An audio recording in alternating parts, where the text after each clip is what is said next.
Thank you, Mr. Sponsor. Majority Leader. Majority. Mr. Speaker, we move for the interpellation and we can recognize Franz Castro. There's no objection. There is none. Motion is approved. We have to open the period of interpellation to recognize Congresswoman Franz Castro. Thank you, Mr. Speaker. Muli, magandang hapon sa ating lahat. Mr. Speaker, sinusuportahan ko po yung opening statement ng ating distinguished sponsor ng budget ng Ombudsman.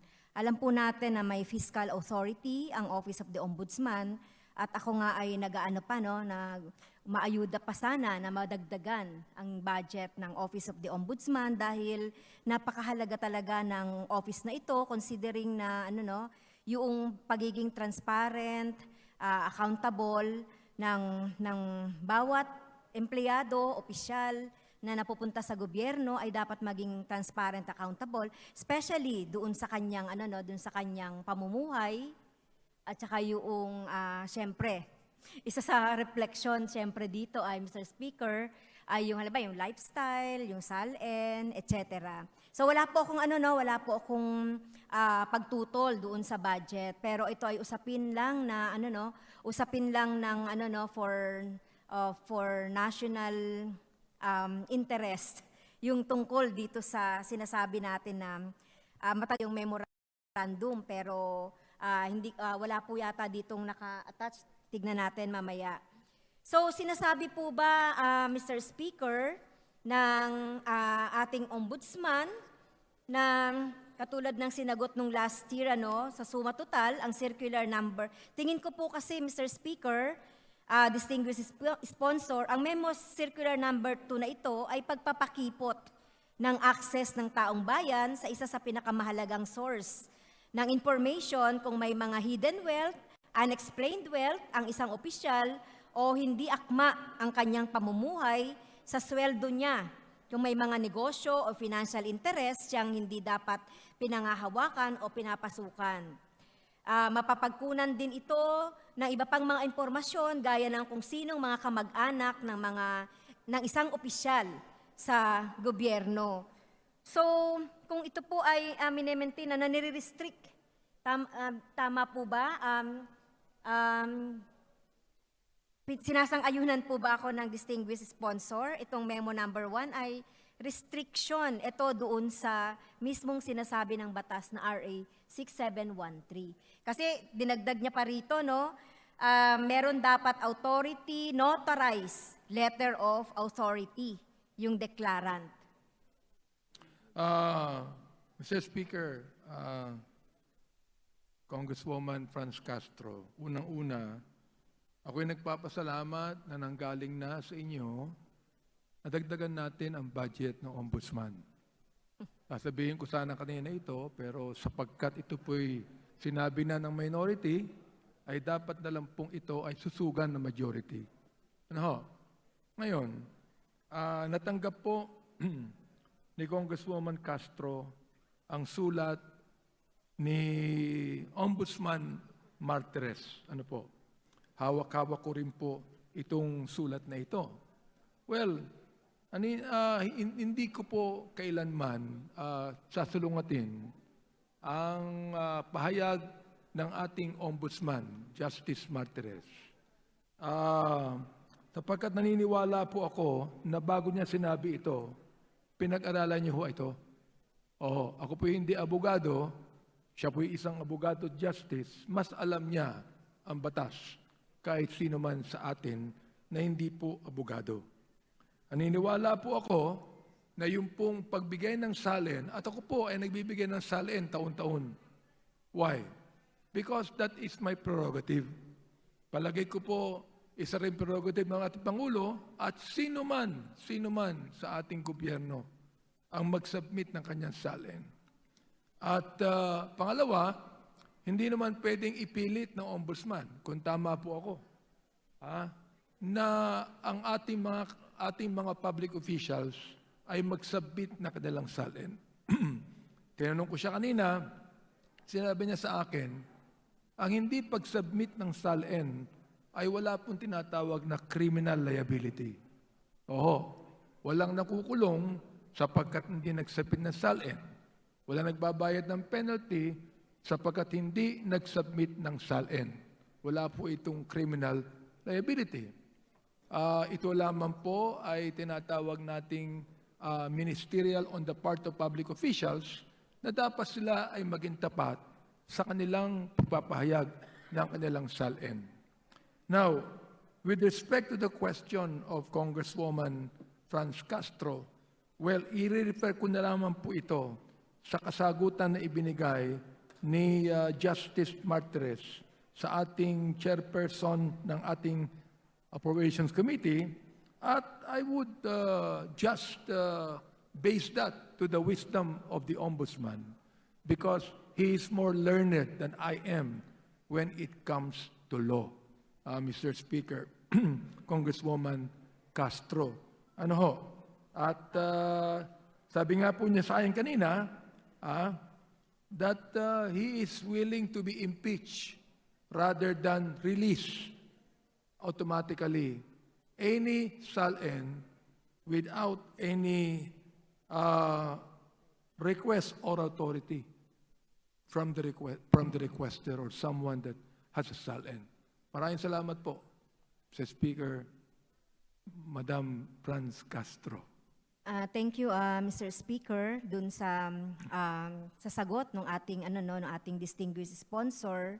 So naniniwala din naman talaga ako po dun sa sinasabi ng ating distinguished sponsor na talaga naman po na kung sino man po yung merong kahit na kaming dalawa ni Congressman Abante ay hindi rin talaga doon maalam sa batas. So syempre naniwala din po tayo doon sa naiintindihan natin doon sa batas. Kasi halimbawa yung RA 6713, kahit naman sino po yung magbasa niyan, whether pangkaraniwang mamamayan yan or pangkaraniwang empleyado po, ay maiintindihan yung spirit ng batas. Siyempre, di ba, katulad na nabanggit ko na kanina, yung style, di ba, lifestyle ng ating mga government employees. So, o yung mga officials, diyan nakikita dun sa SALN. At tama naman po yun, kahit ako rin po, yung ating mga SALN ay nandito rin naman at libre naman na makita ng sino man yung ating mga SALN. So, ito lang po, nung sinasabi natin na bilang siyempre mga opisyal ng gobyerno, lalo na pag presidente at vice president, very interesting ang mga tao, ang mga mamamayan, kaugnay niyan, Mr. Speaker. So, kaya po sa sinasabi natin na memorandum number 1 na ito, ipinangako din po ni Ombudsman Martires sa atin nung last year na meron din siyang guidelines dito sa memo. So, meron na po bang guidelines kaugnay nitong sa memo, no? Kasi sabi niya, meron ding ika-craft na guidelines kaugnay nito, Sir Speaker. Well, ating nakikita, no, for example, like, ang example po ng isang petitioner, isang abogado sa office ng Ombudsman for a copy of the SALN of the Vice President. Tinanggihan po ito ng Vice President at napunta na pa ng Supreme Court. Pero dinismiss po ito ng Supreme Court At palagay ko, nandun din po ang explanation ng Supreme Court sa sulat na ipinadala ni Ombudsman Martires. I respect the view of Congresswoman Franz Castro sapagkat alam ko naman na nais niya rin na maging open tayo sa lahat ng bagay. So I respect her view at naniniwala din po ako sa wisdom ng ating ombudsman bilang siya ang itinalaga ng taong bayan para maging ombudsman ng ating bansa. Mr. Speaker. Okay, so ibig sabihin po nito, kahit na kailan po ang taong bayan ay hindi makikita o hindi ma-access ang SALN ng mga pinakamataas na opisyal, ng ating gobyerno dahil nga dito sa sinasabing memo at saka itong sinasabing kaso doon sa Supreme Court. So, ang masasabi ko na lang po ay bilang katamay sinabi po ni Congressman Abante, it is in the official na lang kung gusto niyang ipakita yung kanyang SALN o hindi. Tama po ba? So, parang sinasabi natin na nasa ano na lang yan, nasa values or yung pagpapahalaga sa pananaw ng mga mamamayan kung ipapakita natin o hindi yung SALN ng pinakamatataas na opisyal natin sa gobyerno. Actually, Mr. Speaker, ang aking kaibigan Congresswoman Franz Castro, isa lang po yung guidelines ng Ombudsman para sa release ng SALN. Ang sabi po ng ating Ombudsman, just a simple authority from declarant to release his SALN. Plain and simple. Okay. Yun lamang po, Mr. Speaker. Okay. So, ibig sabihin nga po no na kung ako yung pinakamataas na opisyal ng ating gobyerno, so dahil may ganong restriction na inilagay sa memo, na wala naman yan sa 6713, ay kahit na kailan ay hindi na natin ma-access, 'di ba? Kahit na meron pa tayong 6713 na batas dahil sa posisyon ng ombudsman, Mr. Speaker. Okay, last na lang po nagpapasalamat din ako dito sa binigay na sulat sa atin ng ombudsman kaugnay ng mga cases na mga na-file. Nakikita naman natin dito yung mga na-solve, yung mga case dismissed, closed, and terminated, total number of at yung mga nasa Sandigan Bayan, lower courts, etc.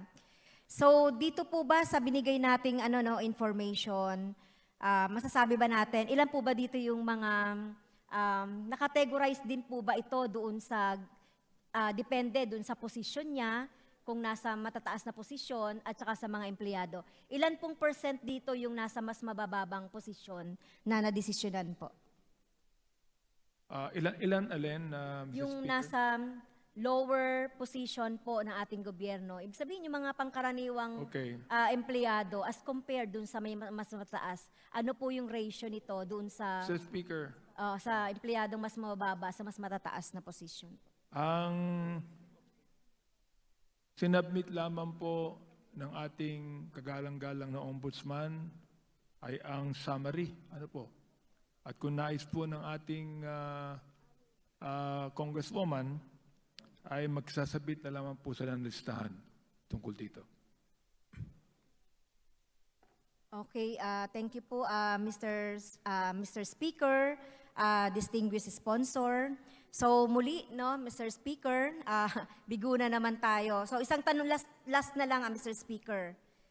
Nag-submit ba talaga, nag-submit po ba sa Ombudsman ng SALN si dating Presidente Duterte mula noong 2016 hanggang siya ay maalis sa pwesto ng 2022? Ayon po sa ating Justice Martires ay nag-submit po ang ating dating Pangulo. Okay. Taon-taon. Thank you. How about yung ating bagong Pangulo ngayon, si President Marcos? Kasi di ba tayo, nag-submit din tayo nung June. Nag-submit ba siya ng kanyang SALN? Yes, nag-submit din po siya. Okay, so kahit naman po nag-submit ng mga SALN, kailangan pa rin ng authority, not unless na sila mismo yung voluntary na magpapakita sa public ng kanilang SALN. For that, Mr. Speaker, I end my interpellation. Thank you po.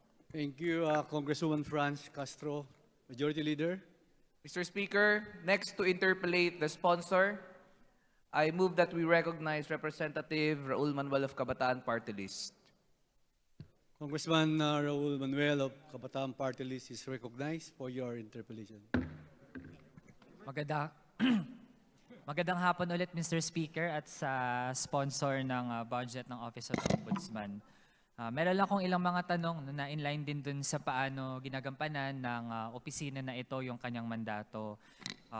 Merong mga kaso na nakafile laban sa dating spokesperson ng NTF-ELCAC na si Lorraine Badoy.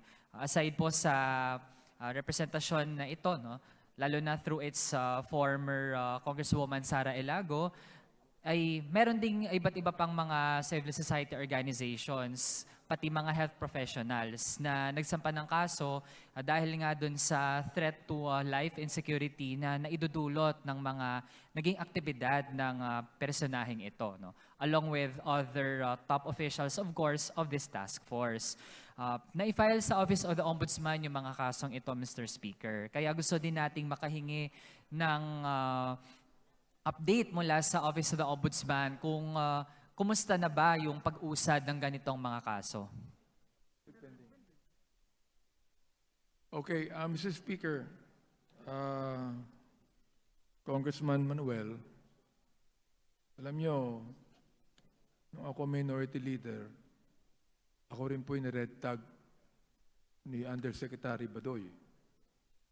Samantalang wala akong kinalaman sa komunista, wala akong kinalaman sa militanteng grupo, hindi ako naniniwala sa kanilang pinaglalaban.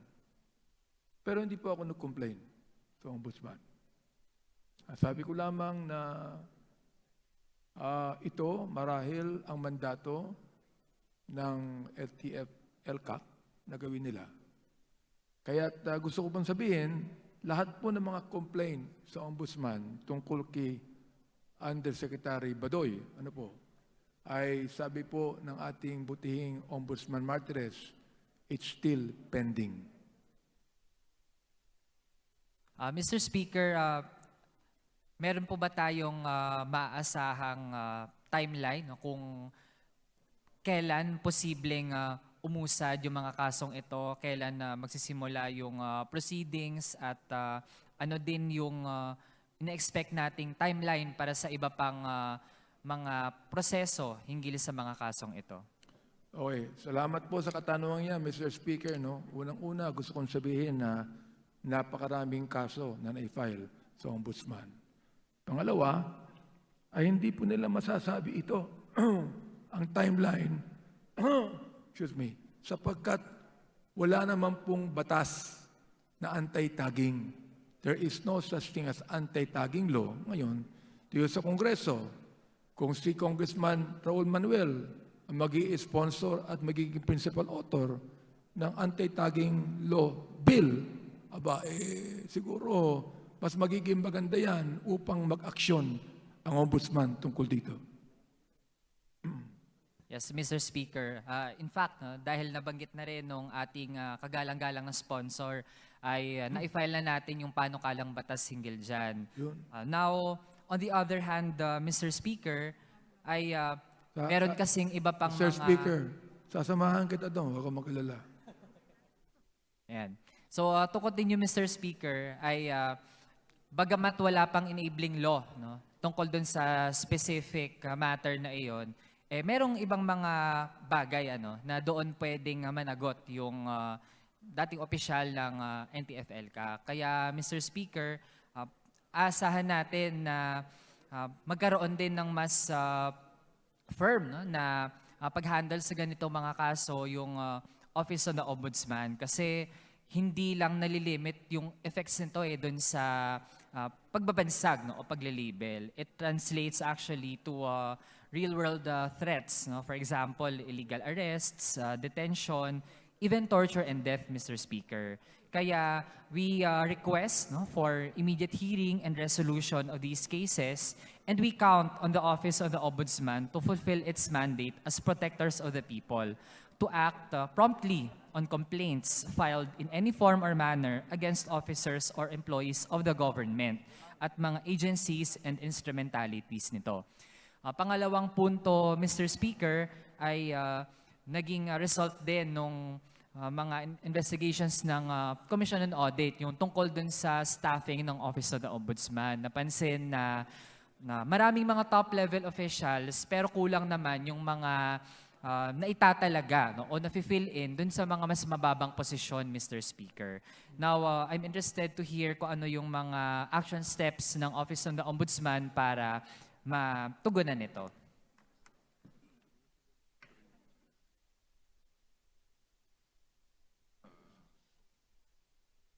Habang tinatanong ko po ang ating mga members ng Ombudsman family, I'd like to ask for a 2-minute suspension, please.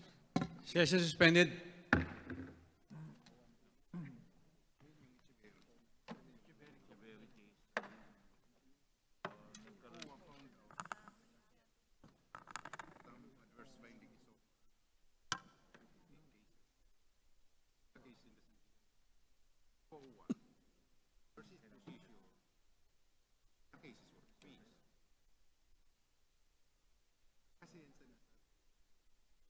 May mali. Sabi man namin, kuha yan eh, sundin na natin. Yung baliktad ng findings nila, nasa korte na. And never, binigro namin. Oh, malinaw talaga. We are not just follow COA. We must also determine whether or not indeed proper for rely on the court. That was COA finding. Submitted. Afterwards. Nag-reverse nila. So therefore, Pending na sir, na-file na namin. We, in reliance to the findings. Sir, multiple yun, ha? Mga 50 cases. 3E, malversation, something.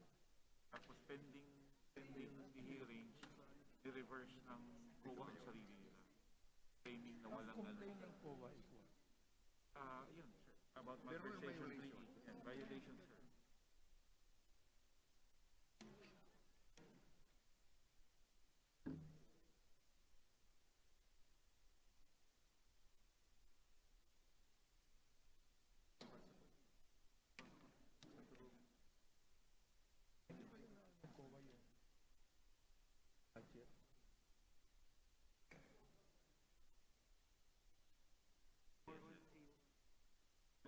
Projects niya yun, projects ng Caloocan nun.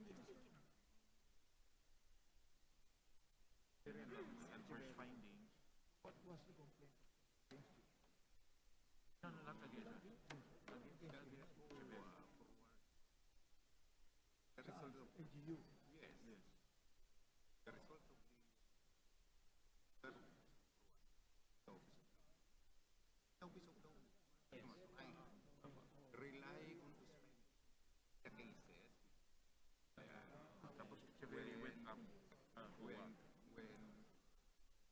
cases were already filed with the very elevated the matter to the COA commission proper. COA proper reversed the order. Order no. It was Session resumed. Sa pagkaunawa ko, Mr. Speaker, sa kanyang katanungan na binanggit ang COA po ay nagbigay ng complaint sa ating mga LGU. Pinoward po yan sa Ombudsman. Ang ginawa po ng Ombudsman, they filed cases sa court. I think about 50 cases, di ba? Filed cases sa Sandigan Bayan. Later on, COA reversed their complaint. Alright? Ngayon, nung na-reverse ng COA ang complaint, ano magagawa ng Ombudsman tungkol doon? But to withdraw the cases from the Sandigan Bayan. Okay. To clarify, Mr. Speaker, at sa atin ding kagalang-galang na sponsor, I was referring to how the Office of the Ombudsman right now fills in positions to ensure effective functioning and processing of cases lodged into the office. Ang nabanggit po dun sa report ng Commission on Audit, yung mga ground warriors po, ibig sabihin yung mga low-level positions na dapat po na ng mga personnel, ay hindi effectively filled in. Ibig sabihin na mas marami yung mga na-appoint dun sa mga top-level positions ng Office of the Ombudsman. And we are concerned about this kasi pwedeng ito yung makahamper dun sa swift and efficient na pagproseso ng iba't ibang mga kaso. Kaya na-raise natin yung ganong tanong, Mr. Speaker. Mr. Speaker, meron tayong, according to their data, meron tayong 1,101 unfilled position. Now, ang isang bagay na nakapag ay 2 years and a half nangyari. Ito lang po yung nakahadlang. Pero nagpapatuloy po sila. Nagpapatuloy po sila sa reorganization ng ombudsman. Nagpapatuloy sila sa pag-employ ng mga staff. Sa totoo lang, for example, like sa iba't ibang ahensya ng gobyerno, kahit nais natin, for example, merong JO dyan, o merong lower rank dyan, kung hindi naman po yan talaga qualified, ay hindi pwede magkaroon ng particular position. Okay. Hindi po pwede, Mr. Speaker, na porke nagtatrabaho ka sa isang agency, hindi ka qualified to have the particular position, pipilitin natin na yung ahensya ng gobyerno ay i-fill up yung position samantalang hindi qualified yung mga tao sa posisyong yan. Yes. Mr. Speaker, acknowledged yung tugon ng ating sponsor. Now, I am presenting this as a challenge to the Office of the Ombudsman because it has been noted na kahit pre-pandemic, at least 5 years na, Mr. Speaker, na ang sitwasyon doon sa opisina, 64% ng kanyang mga empleyado are holding high-level posts, which is disproportionate. Merong imbalance doon sa volume naman nung mga nasa doon sa mga low level tsaka mid level na mga posisyon sa ombudsman. Kaya Mr. Speaker, potential ng opisina na ito, of course, with the budget that it is set to receive for fiscal year 2023. Yun lamang, Mr. Speaker. Salamat sa ating sponsor. Maraming salamat, Mr. Speaker. Salamat, Congressman Manuel. Thank you. Thank you, Congressman Noel. Majority Leader. Mr. Speaker, next to interpolate the sponsor, I move that we recognize the Honorable Marcelino Libanan of 4Ps Party List for his interpellation. Our Minority Leader, Marcelino Libanan, is recognized. Thank you, Mr. Speaker. The interpellators on the Office of the Ombudsman has already done their job, and this representation, being the minority leader and a kababayan of the Ombudsman, would like to move that we end the period of interpellation on the Office of the Ombudsman. So moved, Mr. Speaker.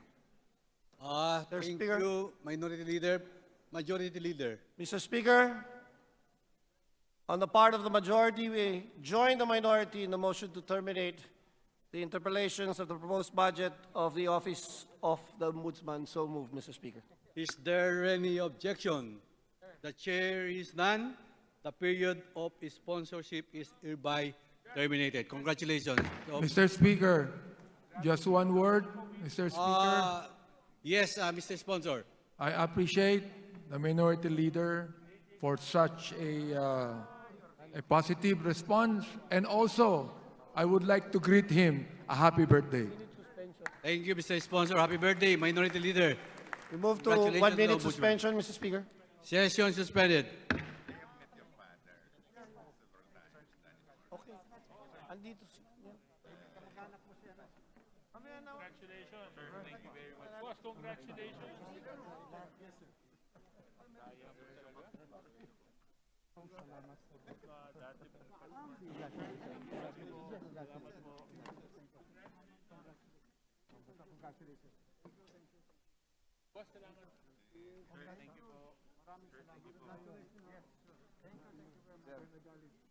Natin tapusin.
And request the Vice Chair if he's willing to yield.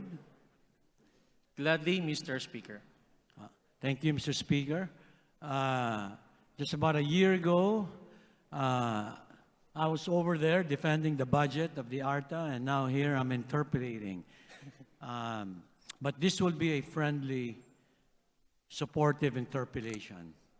Mr. Speaker, the Anti-Red Tape Authority was created by the Ease of Doing Business law, which this House passed in the 17th Congress. One of those small offices that can do a lot of good for nation building. Anti-red tape, ease of doing business, and streamlining processes in the national and local government. May I ask the honorable sponsor, in a nutshell, what are the major accomplishments in terms of ease of doing business? Which industries, which sectors have been streamlined that ARTA can share with us this afternoon? Thank you, Mr. Speaker, for that question. As regards the accomplishments of the Anti-Red Tape Authority, the ARTA has various programs and projects, including strategic initiatives. First, it increased the awareness of the citizens as well as the investors on the ease of doing business because the requirements for all local government units, the LGUs, and other covered agencies to comply with the RA 1102 requirements. And with that, Mr. Speaker, while we have yet to undertake an in-depth client satisfaction survey, reactions from the citizens, from the media, and other entities show that their complaints, requests for assistance, and immediate action are being attended to by the various government agencies. To cite a significant accomplishment, Mr. Speaker, the major telco players have credited ARTA and its key agencies for issuances in streamlining telco permitting processes, which resulted to issuance of 68,711 permits passed in the year 2021. In fact, as of August of this year, Mr. Speaker, the Ookla Speed Test Global Index data stated that the Philippines rose 3 spots to 82nd in terms of mobile internet speed out of the 182 countries with 22.35 Mbps. Therefore, Mr. Speaker, it fixed the broadband media speed and stepped up 2 spots from 43rd to 45th out of the 143 countries with 78.38 Mbps download speed. For the record, Mr. Speaker, in 2020, the World Bank Doing Business report that the Philippines ranking improved from 124th to 95th. Had it been continued, Mr. Speaker, the Philippines was forecasted to increase by 4 notches in the said ranking for the 2021 report. Therefore, Mr. Speaker, the sectors that were assisted by the Anti-Red Tape Authority are the telcos, the food and the pharmaceuticals companies, the urgent energy, and the logistics sector. Thank you to my esteemed colleague for sharing that. I think it's good news that we've increased or we've done better in world rankings, and I hope that the ARTA will continue the good work. There was one industry in particular, Mr. Speaker, that this representation had requested ARTA to take a look at and find ways to streamline, which is the housing industry. As many of you know, we have over 6 million units of housing backlog in the Philippines. Part of the problem with the housing backlog is it takes 2 to 5 years to get something like 100 signatures, 65, over 100 different permits and licenses, which is really red tape. So may I ask if the ARTA and the housing industry stakeholders have sat down and found a way to streamline all these different requirements for that particular industry, which is actually one of the priorities of this administration. With that question, Mr. Speaker, there is already a joint memorandum circular as regards the query of the distinguished colleague, but it is not yet signed.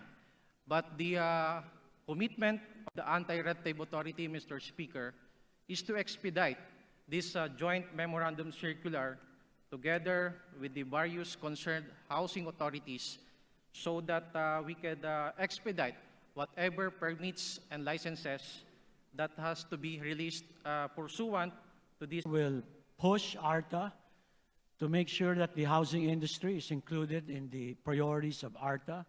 I think that will help the country in at least fixing some of the problems for that industry. My last question, Mr. Speaker, is part of the mandate of the ARTA is to create a one-stop portal, which essentially will make it easier for businesses to, let's say, register with the SEC, get the BIR registration, and all the other similar permits and registration. Can we get an update on the status of that one-stop shop concept, the portal, and also as regards to the same principle for the LGUs? Thank you, Mr. Speaker. As regards the query of the distinguished colleague, the ARTA, as part of its initiatives, has created the so-called Central Business Portal, or otherwise known, Mr. Speaker, as the Philippine Business Hub. And the Philippine Business Hub, Mr. Speaker, is a centralized system to receive applications and capture application data involving business-related transactions. It was then, Mr. Speaker, launched as the Philippine Business Hub last June 20, 2022, together with the Quezon City government and the Department of Information and Communications Technology. With this, Mr. Speaker, the creation of the Philippine Business Hub will reduce the length of days for registering businesses from 33 days to 3 working days, and 13 steps to only 6 steps. And this portal, Mr. Speaker, can be accessed in the business.gov.ph. And as of the second quarter of this year, Mr. Speaker, a total of 1,308 corporations and 62 sole proprietors registered through this platform, Mr. Speaker. Thank you, Mr. Speaker. I will end now my interpellation by welcoming the officials from ARTA. It's nice to see you again. I hope you continue the good work for the ARTA and for our country. Thank you to my esteemed colleague, the Honorable Bongalon. Thank you, distinguished colleague, Representative Daza. Majority Leader, Mr. Speaker, interpellation. So move. Congressman Espares is recognized for your interpellation. Thank you very much, Mr. Speaker, and good afternoon. This is a constructive action anyway, and of this agency. Mr. Speaker and Mr. Sponsor, I have noticed that the budget of the ARTA, ang liit-liit na, and this 2023 again, binawasan. Can I hear, Mr. Speaker, Mr. Sponsor, the reason why this happened, no? Na ang liit tapos nabawasan pa ng todo?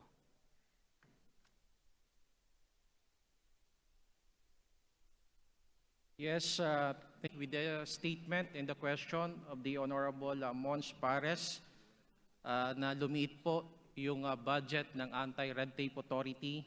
And in fact, based on the records, bumaba po ng 4.5% na kung saan from the budget last year, 279,290,000 ang kanila pong budget. At based sa submitted sa National Expenditure Program for 2023, sila po ay mayroong 266,530,000 na budget.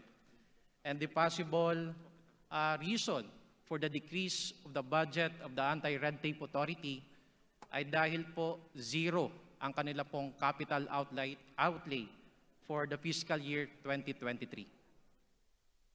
Okay, so that is noted, no? And nasa capital outlay yung bawas.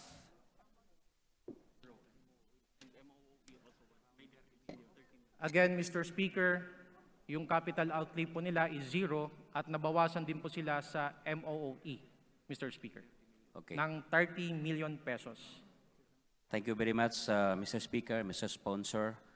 On that, ibig sabihin parang hindi ramdam yung agency, no? Can I hear the statement from the co-sponsor? Relevant pa ba ang ARTA in that effect? Because even myself, I heard, no, from the Office of the Ombudsman na parang gusto ito i-abolish yung ARTA. So might be one reason of that, baka isa doon nabawasan yung budget, no? Can we hear na kung relevance pa ang ARTA at this time?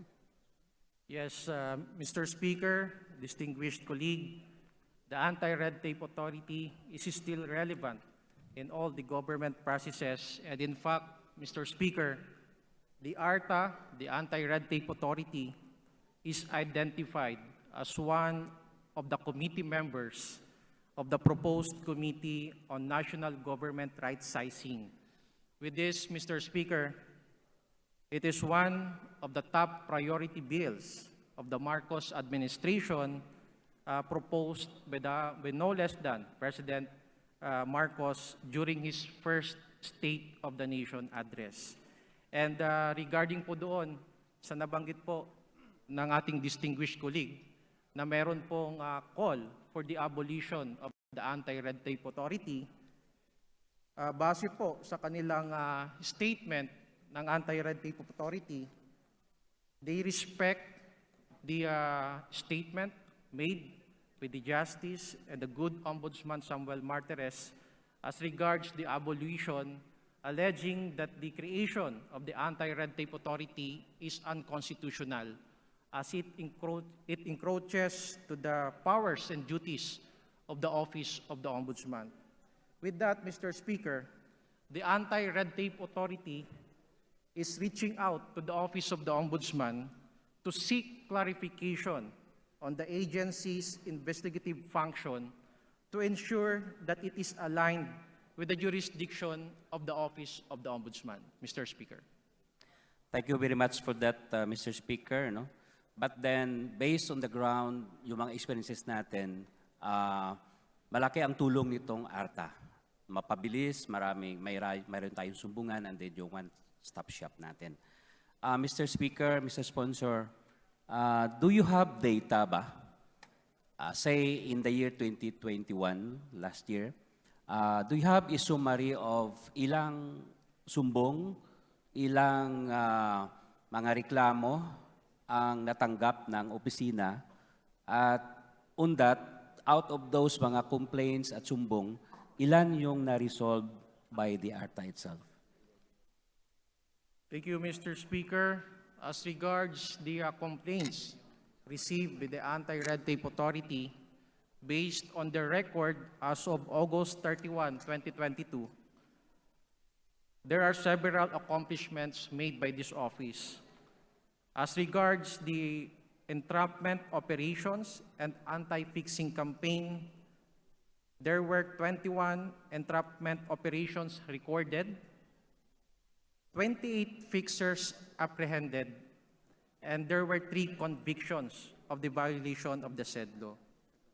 As to the cases filed, Mr. Speaker, there were 74 cases filed with 567 counts of violation of the ARTA law. As regards the public assistance and complaints handled by the said office, there were 11,249 total number of complaints and concerns received as of August 31, 2022. 1,249 or 94.21% were resolved and referred, and 691 cases are still active, Mr. Speaker.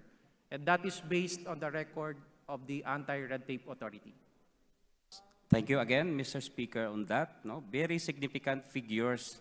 And then may nakabinbin pa, no, na dapat i-resolve. And I know iba dyan are bago. So in that effect, Mr. Speaker, this humble representation, I would like to manifest that the budget of ARTA, as far as possible, ay ibalik yung what is been budgeted in the previous, no, especially on their PS and MOE. On that, I will end my interpolation, and we hope that the manifestation will be recognized to consider the budget of the ARTA back to its previous figure. Mr. Speaker, thank you very much. Thank you. Your manifestation is noted. Majority Leader. Mr. Speaker, next to interpolate the sponsor, I move that we recognize Representative Sergio Dagook of APEC Party List for his interpolation. Congressman Sergio Dagook is recognized. Circular, wherein ARTA is one of the signatories sat down with the Department of Energy. They have already met distinguished colleague last August 26, wherein the ARTA met with the Department of Energy to discuss areas of collaboration in the implementation of EVOS. That's a good development. That's a welcome development. Thank you, Mr. Speaker. Thank you, distinguished colleague. Thank you, Mr. Sponsor. Majority Leader.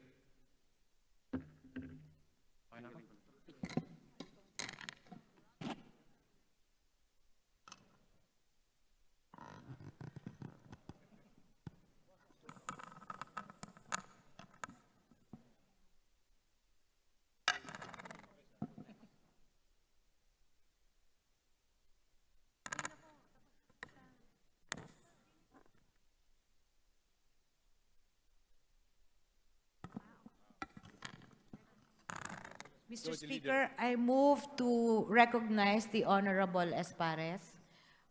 The Honorable Espares is recognized. Mr. Speaker, there being no member or other members who wish to ask questions, I move to terminate the period of sponsorship and debate of the budget of the Anti-Red Tape Authority. I so move. Majority Leader. Mr. Speaker, on the part of the majority, we join the minority in the motion to terminate the interpellations on the proposed budget of the Anti-Red Tape Authority. So move, Mr. Speaker. There is a motion to terminate the interpellation of the proposed budget of ARTA, and the chair is none. The interpellation of the proposed budget of ARTA is terminated. Congratulations, ARTA.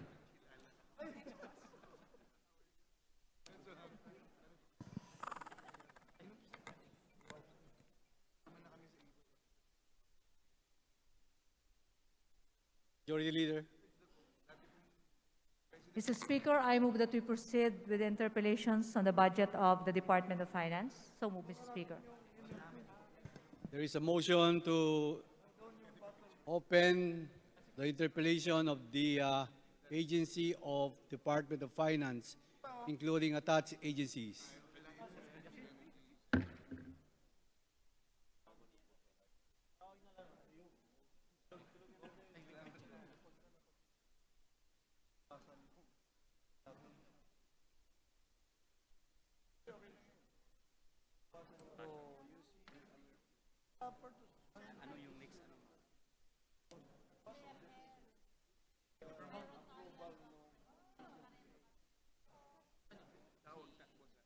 Mr. Speaker, I move that we suspend the session for 1 minute. Session suspended.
Session is resumed. Majority Leader.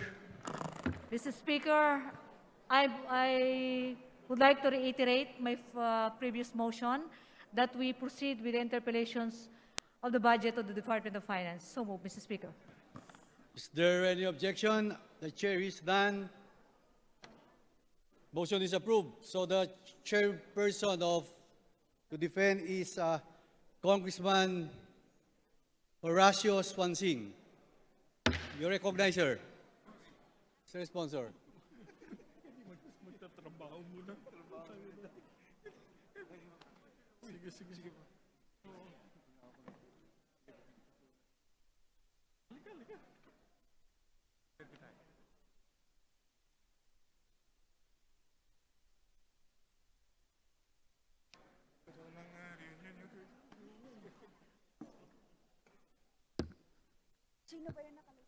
Please proceed, Mr. Sponsor.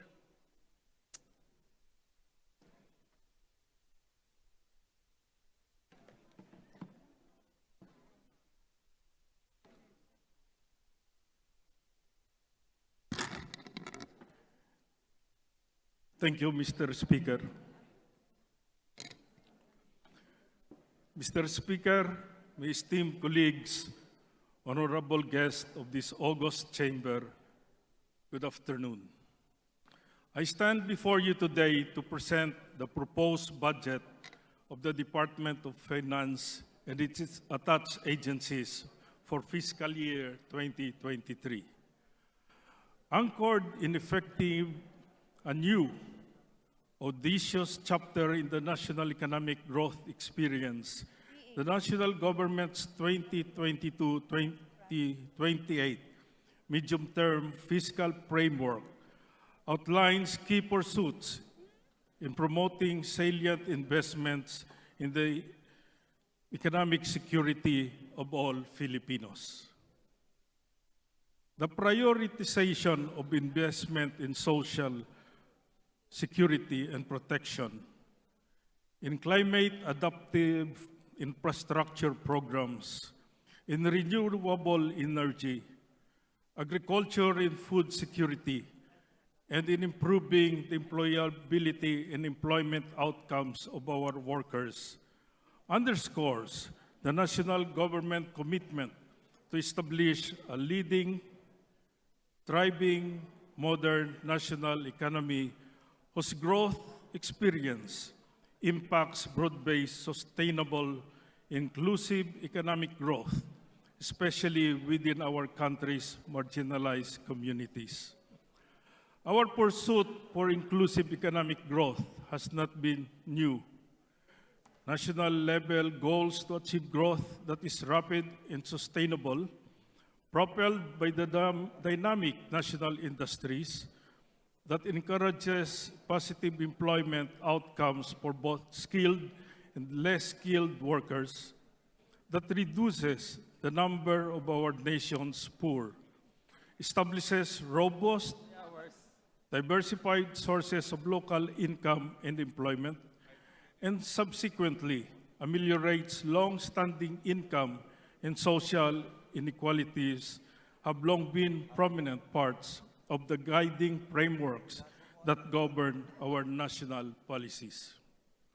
However, only in the past decade did we truly gain momentum in finally achieving inclusive economic growth, as previously enacted economic and institutional reforms began to expand fiscal space for priority development initiatives, entice direct investment into local communities outside Metro Manila, and provide for sustainable implementation of targeted socio-economic projects for historically underdeveloped communities.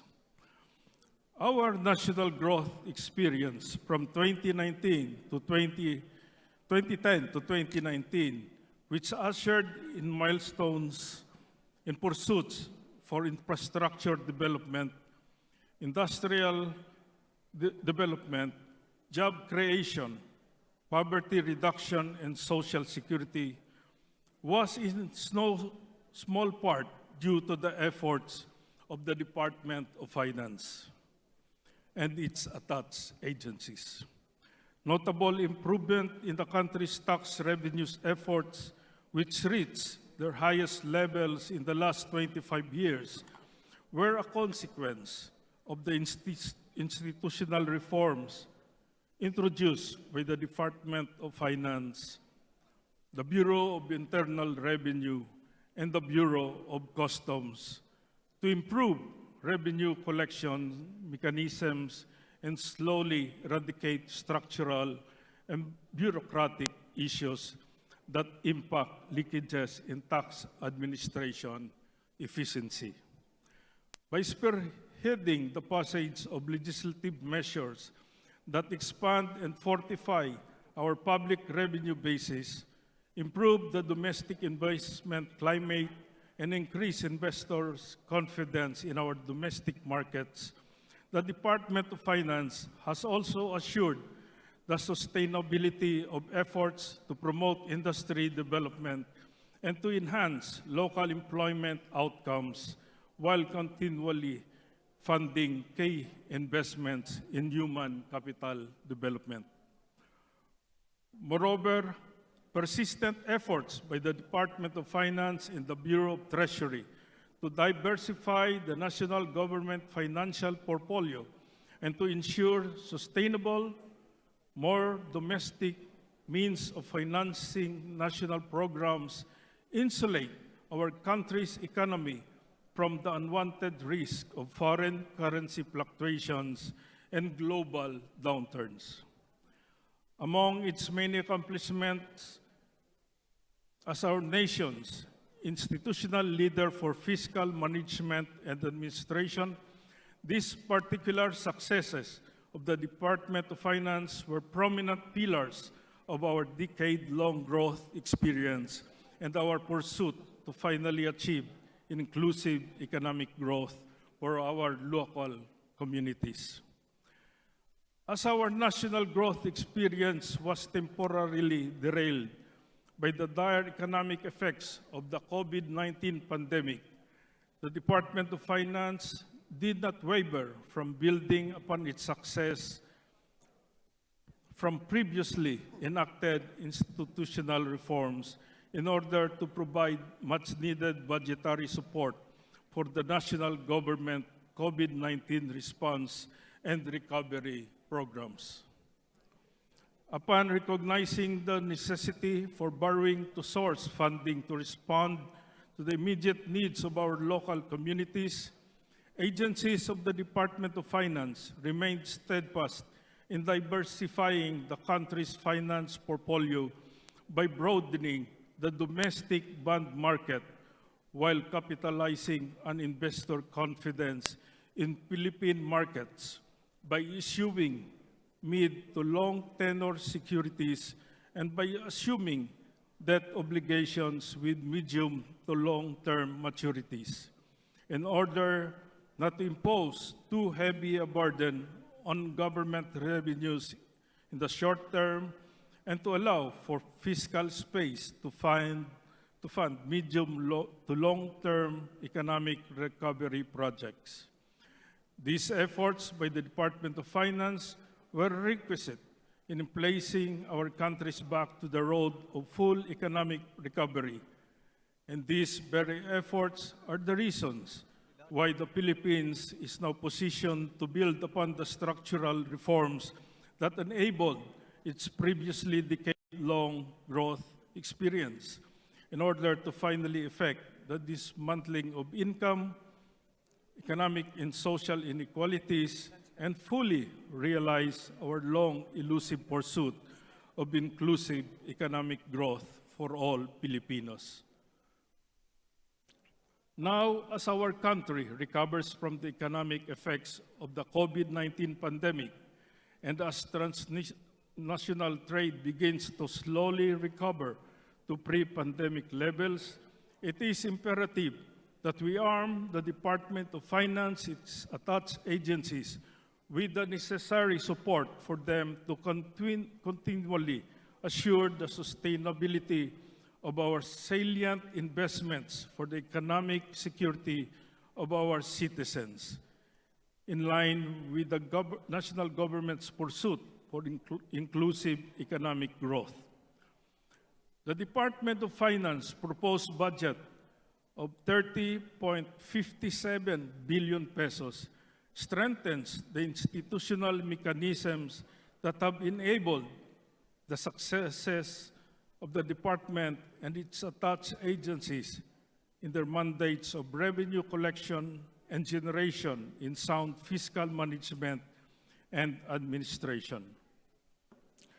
Components of this proposed budget includes provisions for the digitalization, automation, and modernization projects that agencies within the Department of Finance have initiated in previous years, as well as new programs and projects that complement current pursuits of the department to improve revenue collection strategies and to intensify tax compliance and enforcement policies.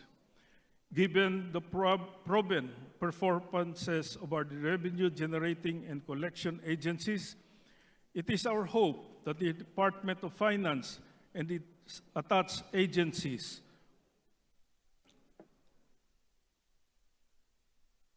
will continue to enjoy the full support of this august chamber and that the proposed projects and programs in the fiscal year 2023 budget of the Department of Finance and its attached agencies will be fully implemented.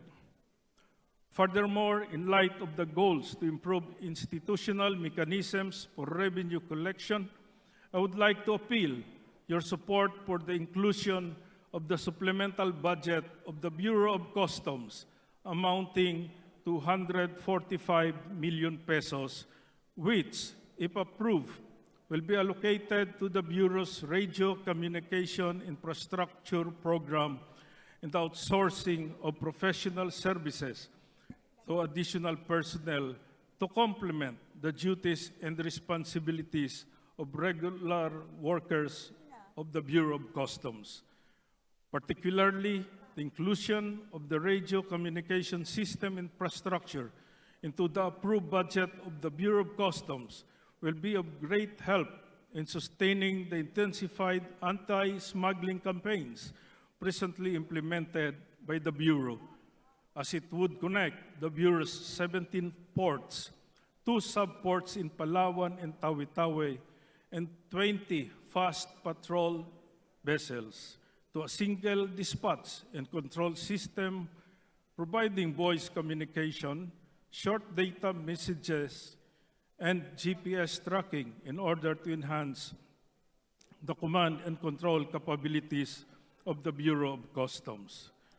With the institutional reforms in place, our national industries and labor force primed for salient investment in productive capacities and our national financial position in a robust state, this noble representation believes that there is no better time to upscale our pursuits for economic development as agencies of the Department of Finance assume a more prominent role in our national level goals to create and foster resilient and thriving local economic networks outside of formerly established commercial centers by providing for sustainable, responsible revenue sources for national government priority projects. We are confident that with the support of Congress, these agencies may maintain their positive momentum in performing fully their role in investing in the future of the Philippines as a leading, thriving, modern economy that prioritizes and secures the improvement of socio-economic outcomes of our historically marginalized communities. I thus seek your support for the expedient passage of the budget of the Department of Finance and its attached agencies. Thank you, Mr. Speaker. Thank you, Mr. Sponsor. Majority Leader.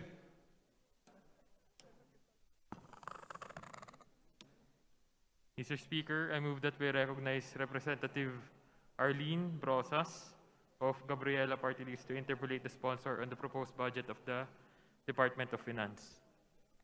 Congresswoman Arlene Brosas of Party List Gabriela, you have now the floor. Thank you, Mr. Speaker. Mr. Speaker, will the sponsor yield to some questions, Mr. Speaker? Gladly, Mr. Speaker.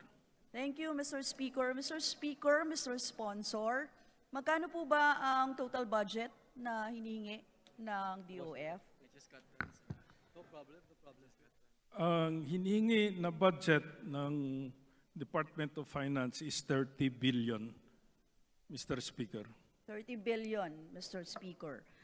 Nakasaad po sa budgetary expenditure. My question is on the revenue programs, Mr. Speaker, Mr. Sponsor.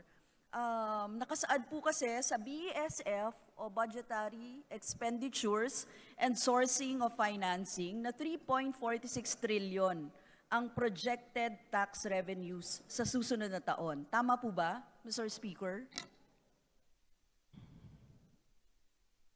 Tama po yun. Ang projected collection for 2023 is 3.6 trillion pesos. Thank you, Mr. Speaker. Of the total projected 3.46 trillion tax revenues, 40% po dito, o 1.8 trillion, will be sourced from taxes on domestic goods and services, including value-added tax, VAT, and excise tax.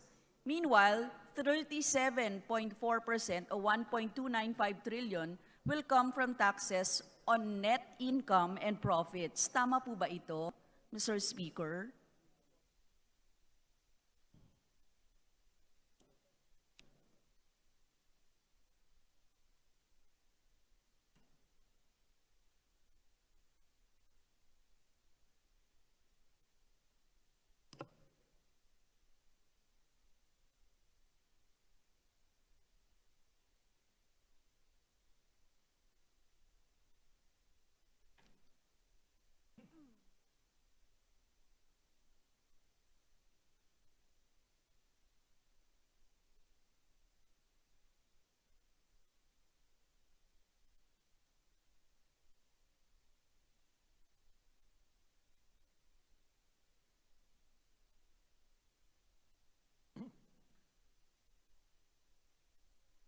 Mr. Speaker, taxes on net income and profits for 2023 amounts to 1.2 trillion pesos. Company and corporate and enterprise says is 576 billion pesos. The individual taxes is 628 billion pesos, and other taxes amounts to 90 billion pesos, Mr. Speaker. Mr. Speaker, is it correct yung 628 million, Mr. Speaker, for the individual?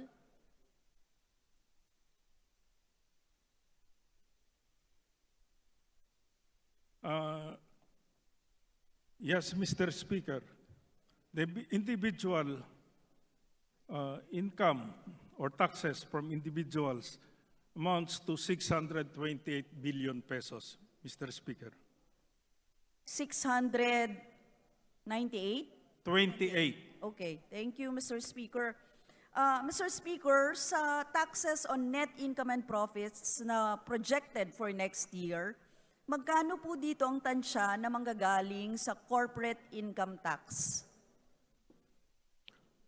For the company and corporate and enterprises, the projected income is 576 billion pesos, Mr. Speaker.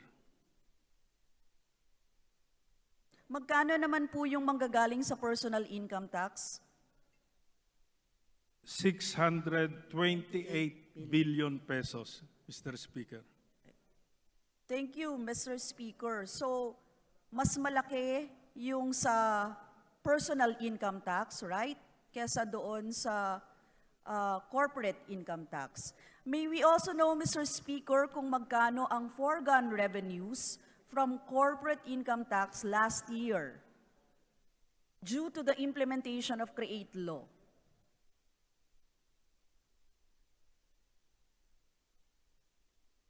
$51 billion, Mr. Speaker. 51 billion, Mr. Speaker. Magkano naman po, Mr. Speaker, yung naging koleksyon mula sa train package 1 noong 2021?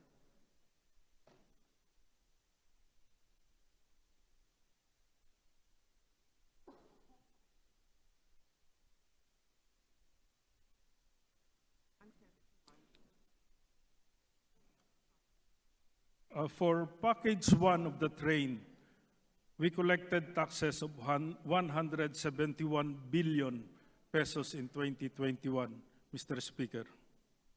For package train 1B, we collected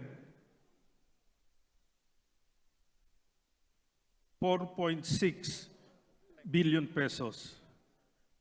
And for train P2 Plus, we collected 52.9 billion pesos for the grand total of 160 billion pesos, Mr. Speaker. 160 million? Billion. Mr. Speaker? 160 billion. Billion. Mr. Speaker, magkano po mula rito? 171 billion na ba yung total, Mr. Speaker? Ginoong sponsor. Yung 171B o iba pa yung Train 1B na sinasabi nyo na 4.6. Mr. It's Train 1A. Train 1A. Train or package 1, we collected 171 billion pesos. That's for 2021, Mr. Speaker. Yes, Mr. Speaker. Mr. Speaker, magkano po mula rito yung excise tax sa produktong petrolyo at yung sa sugar sweetened beverages?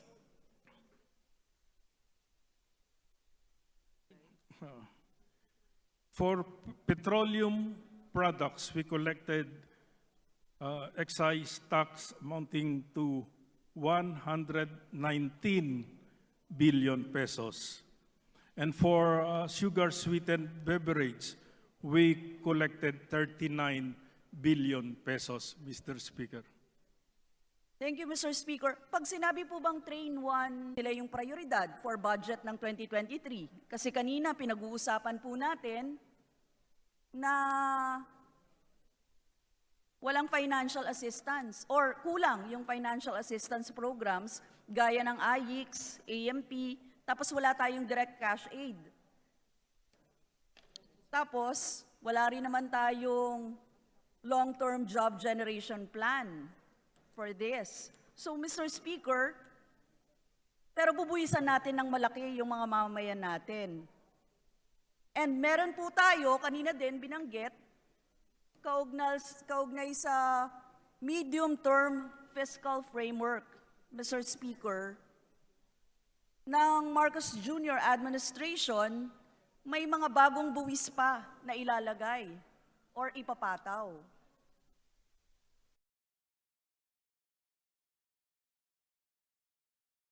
Natin para sa environment natin.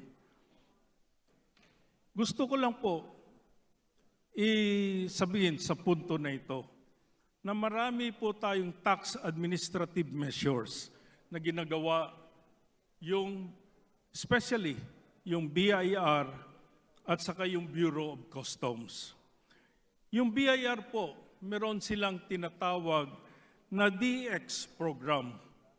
Ito po ay magsisimplify ng compliance procedures and portability of all transactions.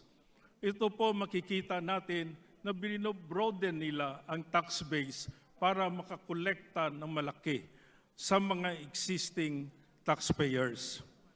Yung sa Bureau of Customs naman po, ini-enhance na po nila ang lahat ng ICT systems sa frontline transactions para po ma-intensify yung anti-corruption and ng Bureau of Customs. At the same time, yung integrity development efforts nila na mabawasan ang human intervention, Mr. Speaker. Mr. Speaker, ano po ba ang compliance rate ngayon ng BIR?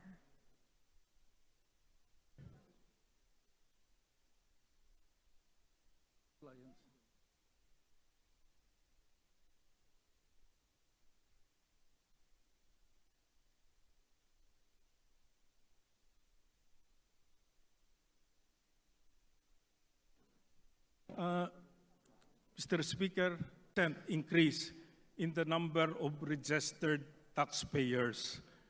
So makikita nyo po na moving po yung base ng taxpayers po.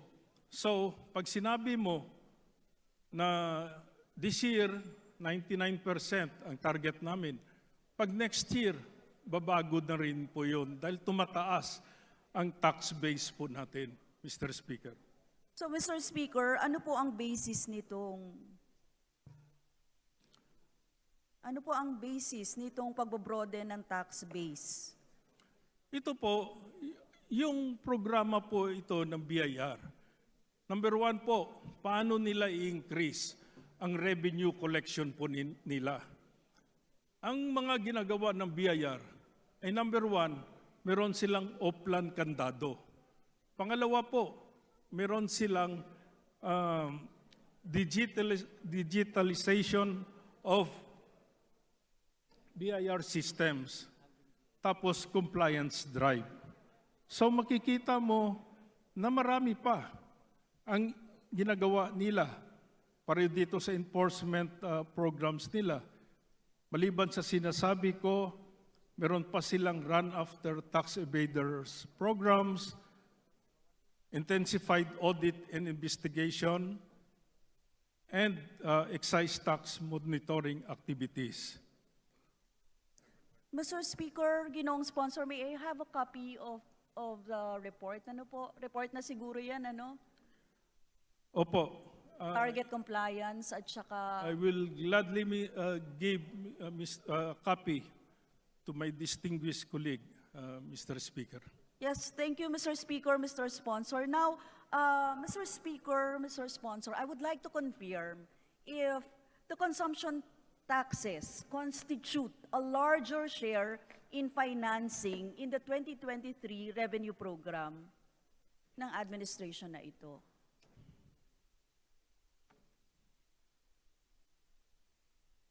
Consumption.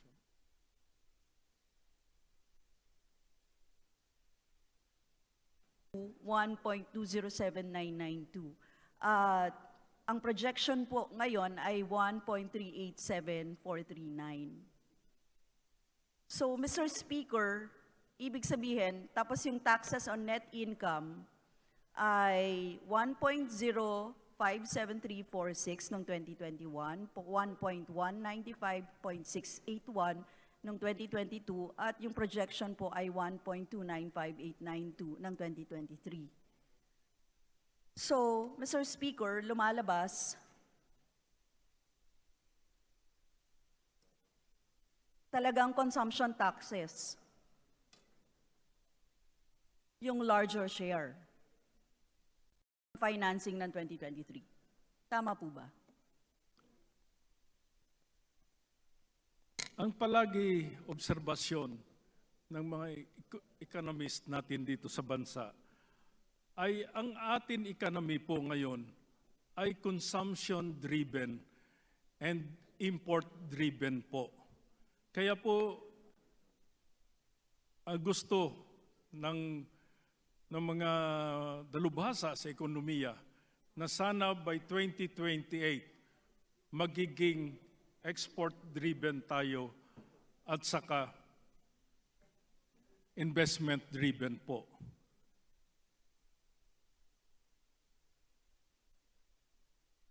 So, Mr. Speaker, simple lang naman yung tanong ko eh. So, ibig sabihin, opo. Tama ba? Consumption taxes.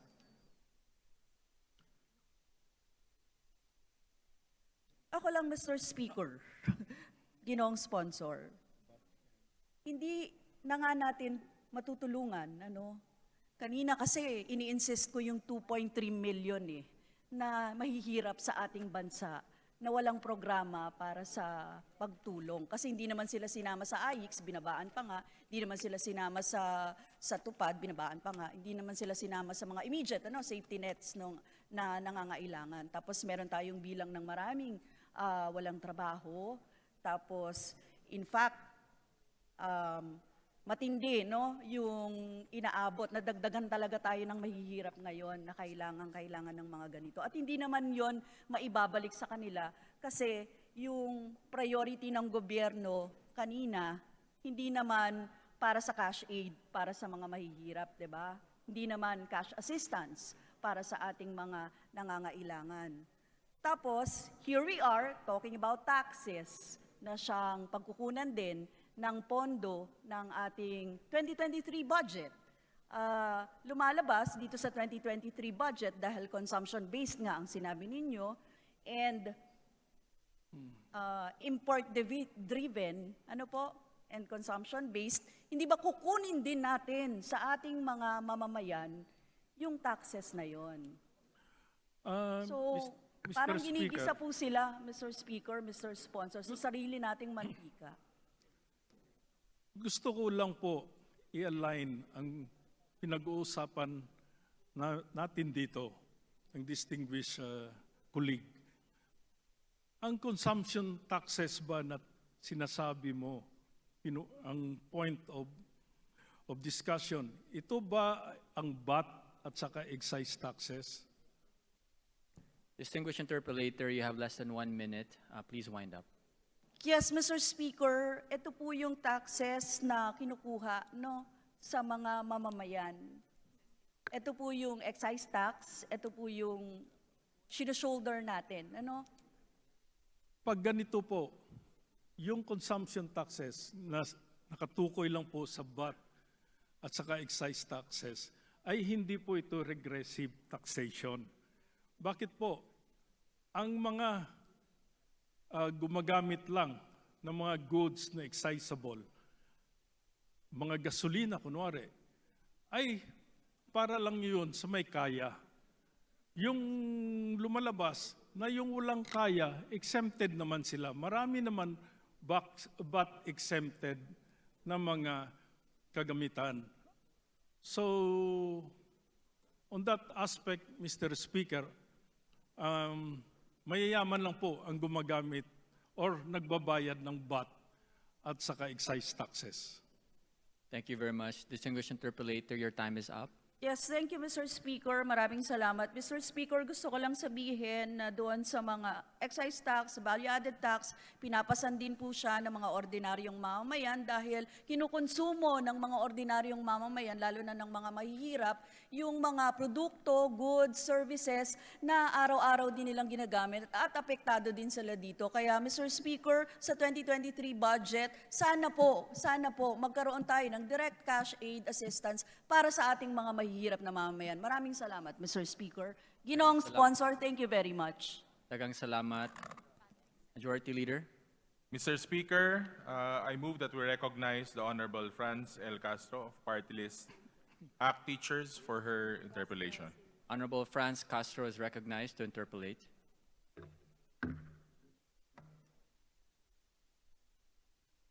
Maraming salamat, Ginoong Speaker. So yung unang tanong, Mr. Speaker, BOC conducted series of visitorial or raid sa mga warehouse na mga sugar trades or businessmen. So pwede po bang, ano po ba yung report kaugnay dito ng BOC? Kasi milyon yata na metric tons ang nakuha or nakita dito sa mga series of visitorial na ginawa ng ating mga BOC.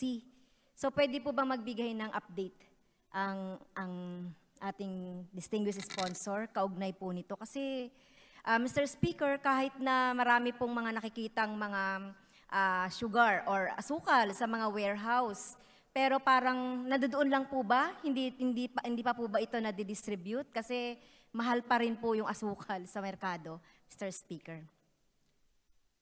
Mr. Speaker, yung visitorial powers ng Bureau of Customs, ginagawa lang po ito para una ay mag-demand ng ebidensya na lahat po ng mga kargamento sa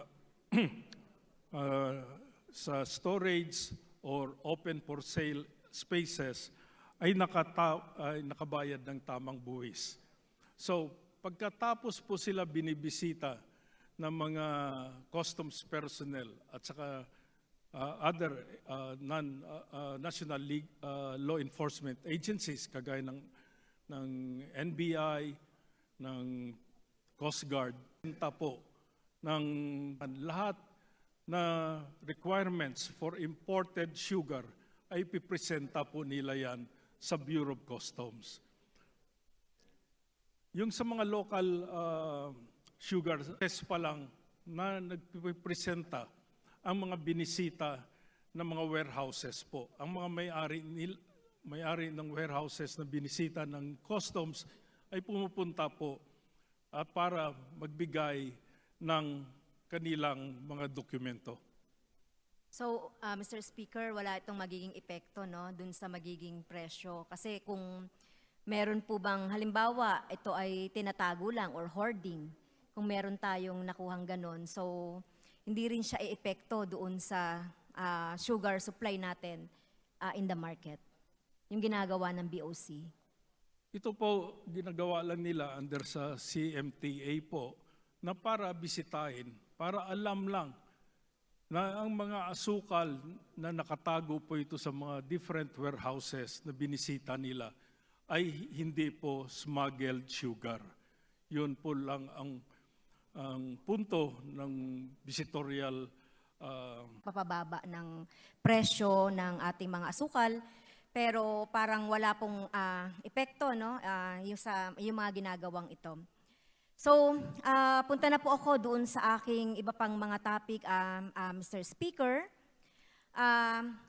Ayon po and Budget Research Department, no, yung tungkol sa mga expenditures at saka yung sa debt. Okay? So, debt service growth in 2023 is relatively high at 12.9%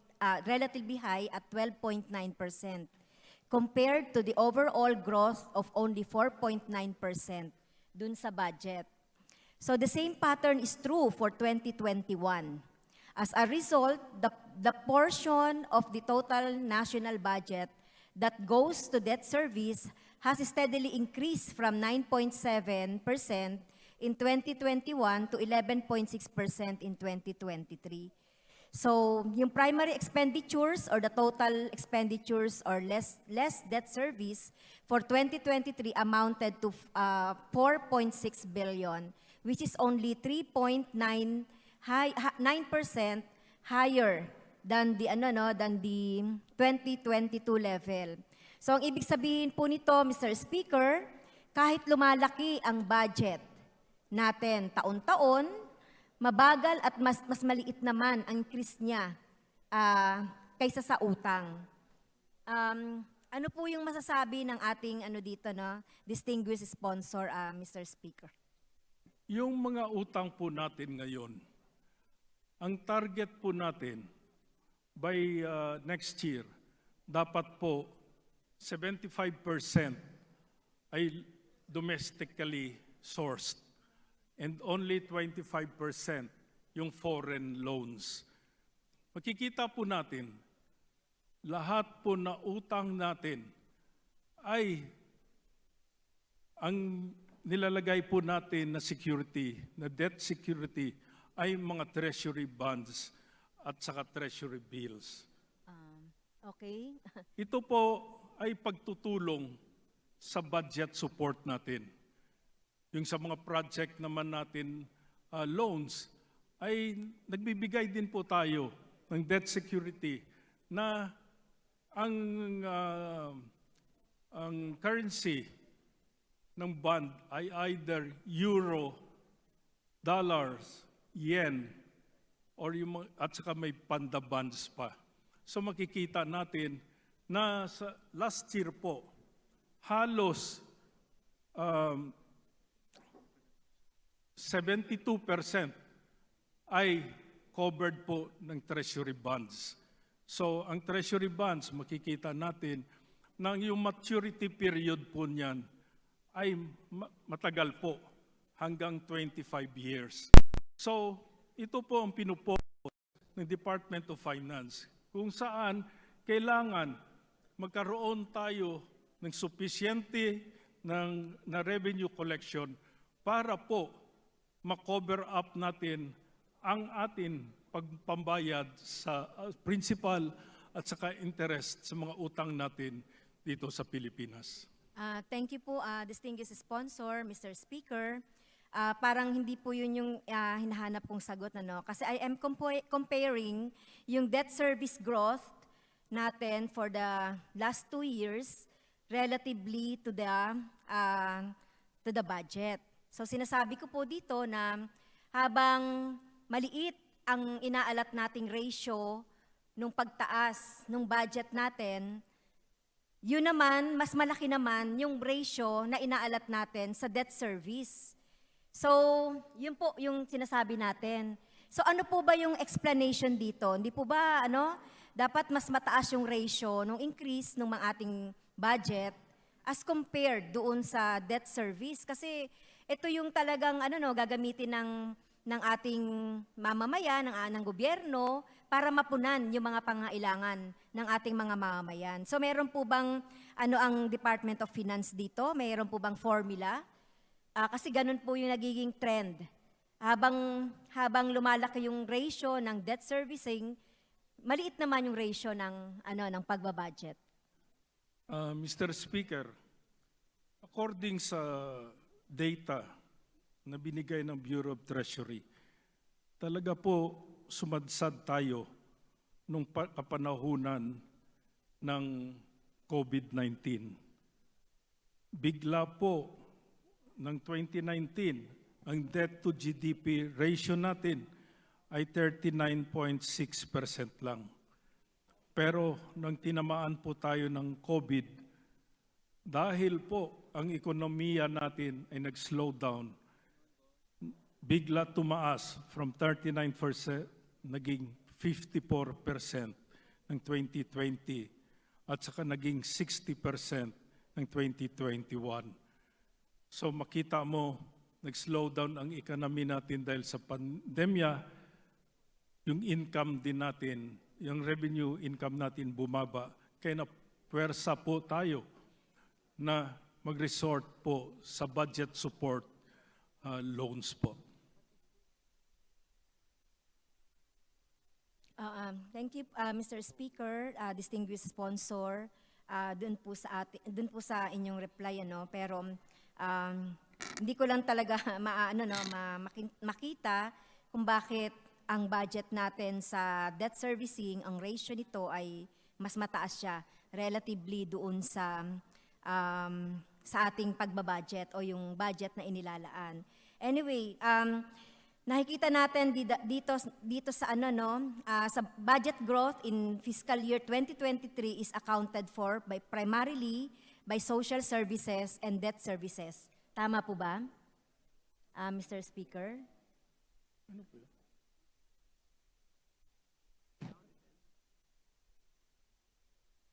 Every year po, nagbabayad po tayo ng principal at saka corresponding interest po. Gumaganda na po ang economy natin, kaya ang plano po ay dagdagan ang ibabayad sa succeeding years. So pag nabayaran po natin sa 2028, magiging 50% na lang po ang debt to GDP ratio from 62% last year, Mr. Speaker. Okay po, Mr. Speaker. So yung tinatanong ko po, sinasabi natin dito, according din sa data na hawak ko, the growth of 2023, the budget growth in 2023 is accounted for primarily by social services and debt services. So among all sectors, social services get the highest rate or share, which is 39.3%, which is about 138.3 billion or more than 56.6% of the total increment. Accruing to the sector and accounting for 2 percentage points of overall budget growth of 4.9%. While interest payments for 2023 accounts for 582.3 billion or 11.1% of the total expenditures. Kung susumahin natin ito, Mr. Speaker, more than 50% yung ilalagay natin sa social services and debt services. With an increment of 69.7 billion, it is the second biggest contributor to budget growth in 2023 at 1.4%. So yun po yung talagang ang percentage nung social services at saka yung debt, pagsamahin po natin ay malaki yung contribution nito or yung pie na ito doon sa total budget natin. Tama po, no? Mr. Speaker, yung interest payments natin as to the percentage of GDP ay talaga have actually declined significantly year to year. Ibig sabihin po, lumalaki nga ang ating binabayad na interest sa mga utang. Pero ang revenue generation naman natin, revenue collection natin ay tumataas. So for example, in 2015,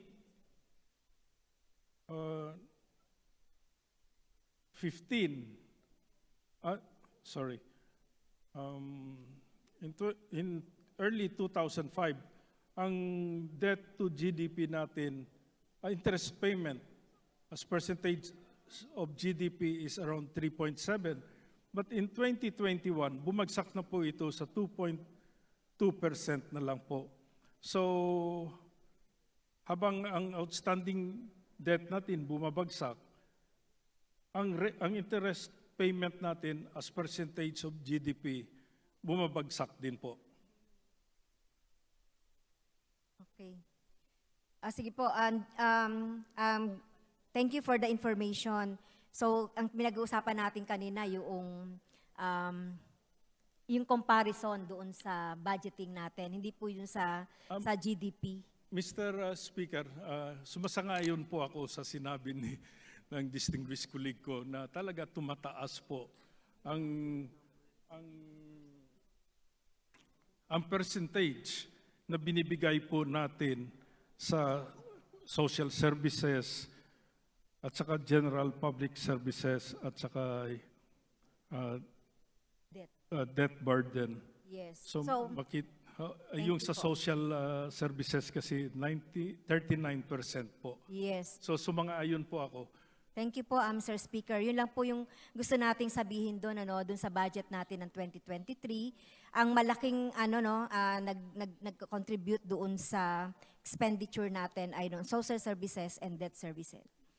So sabi din po dito doon sa ating think tank, with more of debt service eating up the national budget, the productive part of the budget which can be used to support the national government operations and the implementation of programs and projects is also gradually reduced in share. So the net of the debt service primarily expenditures for 2023 amounts to 4.6 billion, which is only 3.9, higher than its 2022 level. In terms of budget share, it has consistently declined from 90.7 to 2020 to 88.4% to 2023. Yan. So, sinasabi lang natin dito, Mr. Speaker, as regard to the ratio ng expenditures natin o yung pagbabudget natin with the debt servicing ay ganito. So primarily, expenditures continue to decline with the growing debt service. Debt service growth in 2023 is relatively high with 12.9 as compared to overall budget for only 4.9. So the same pattern is true for 2022. So nagiging result po nito, yung portion ng national budget that goes to service or debt service has steadily increased from 9.7 to 11.6% in 2023. So yung total expenditures less than the debt service for the 2023 amount to 4.6 billion, which is only 3.9 higher than 2022 level. So yun. So I'll go back to other Mr. Speaker, other topic. So napansin po natin dito baka pwedeng maipaliwanag kung saan yung distribution ng proceeds. So halimbawa po sa Bureau of Treasury, meron pong 1.4 billion na nilabas ang Bureau of Treasury noong July 21, 2022 to cover the cash requirements for the shares of local government units from tobacco excise tax. Indicated under Schedule A, chargeable against LGU, shares in tobacco excise tax pursuant to Republic Act Number 7171, Virginia Tobacco, and RA 8240 as amended by RA 10351. So under the allocation to LGUs for fiscal year 2020. So meron din pong ganyan Mr. Speaker, doon po sa ito rin, July 21, 2022, tobacco excise tax din po ang pinanggalingan niyan.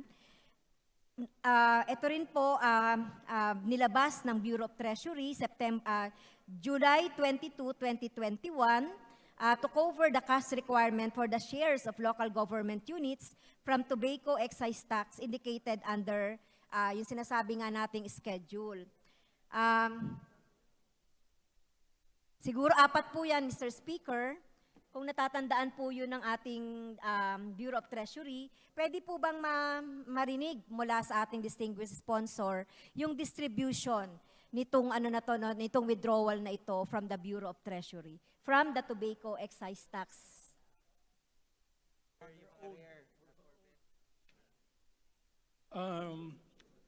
Mr. Speaker, yung distribution po ito ay under po sa DBM. Pero ang pagkakaalam po namin, ito po ay naka-earmark po sa LGSF. DBM po ang nagdi-distribute po, Mr. Speaker. Okay po, wala po bang kopya ang Bureau of Treasury na central office kaugnay ng mga binanggit natin na pinanggalingan nito ay yung sa tobacco excise tax, kahit man lang halimbawa sa mga LGU na involved dito sa sinasabi natin na mga withdrawal or mga nilabas from the Bureau of Treasury, Mr. Speaker, kahit man lang general na view po nung pinuntahan nitong pondo na ito. Mr. Speaker, tutulong po kami na makakuha ng kopya. Yung sinabi ko kanina ay nirelease ng DBM. Bigay po sa Committee on Appropriation and this representation noong distribution sa mga local government nitong binabanggit po natin. Although sinasabi naman natin na galing ito sa DBM, pero sana 'di ba meron din mga important na mga na information ang Bureau of Treasury regarding dito po.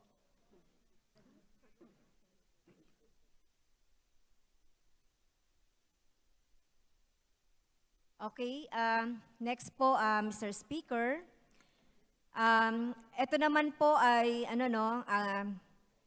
galing din po ito sa galing din po for the Department of Finance, kaugnay din po ito dun sa Coconut Farmers and Industry Development Fund na mula din po sa Bureau of Treasury na merong 10 billion June 22, 2022 to cover the funding requirements for the implementation of Farmers and Industry Development Fund. Pwede po bang paki-explain ito, Mr. Speaker? At saka syempre po, ilan po yung mga beneficiaries na nitong pondo na ito?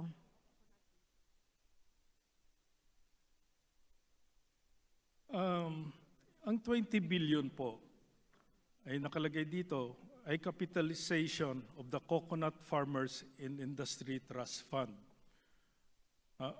Based on Section 8 of Republic Act Number 11524, mandated the TFMC Secretariat to immediately transfer 10 billion pesos from the special account in General Fund for cocoa levies to the Coconut Farmers and Industry Trust Fund. The TFMC Secretariat executed the transfer on March 15, 2021, and this capitalization formally established the trust fund. The second tranche of the capitalization amounting to 10 billion was released on June 27, 2022, on the law's second year of effectivity.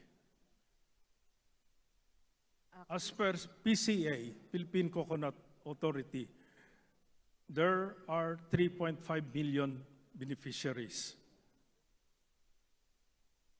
And we will be asking the list of these beneficiaries from the PCA.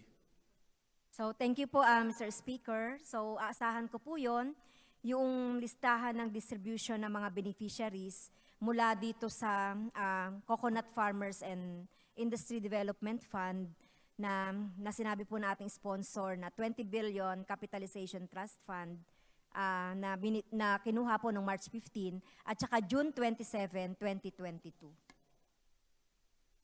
Next, ito naman po, Mr. Speaker, yung budgetary support to government corporations or BSGC, like yung Philippine Health Insurance Commission o yung PhilHealth, noong June 22, merong 61.7 billion to cover national government health insurance premium subsidy of 166,100 enrolled unemployed persons. Persons with disability naman, 7.5 million senior citizen and 7.8 indigent members under the National Household Targeting for Poverty Reduction and Philippine Health Insurance Corporation. So, pwede po bang makakuha din muli, Mr. Speaker, mula sa Bureau of Treasury noong nung distribution ng beneficiary nitong budget na ito from the Bureau of Treasury po? Yung data ko lang po, Mr. Speaker, yung budgetary support po to government corporation for fiscal year 2022 is for Philippine Tax Academy amounting to 95 million and to the Philippine Crop Insurance Corporation, 4.5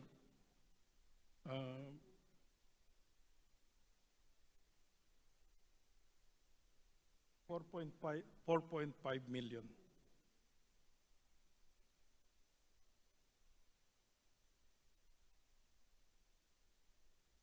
From DBM.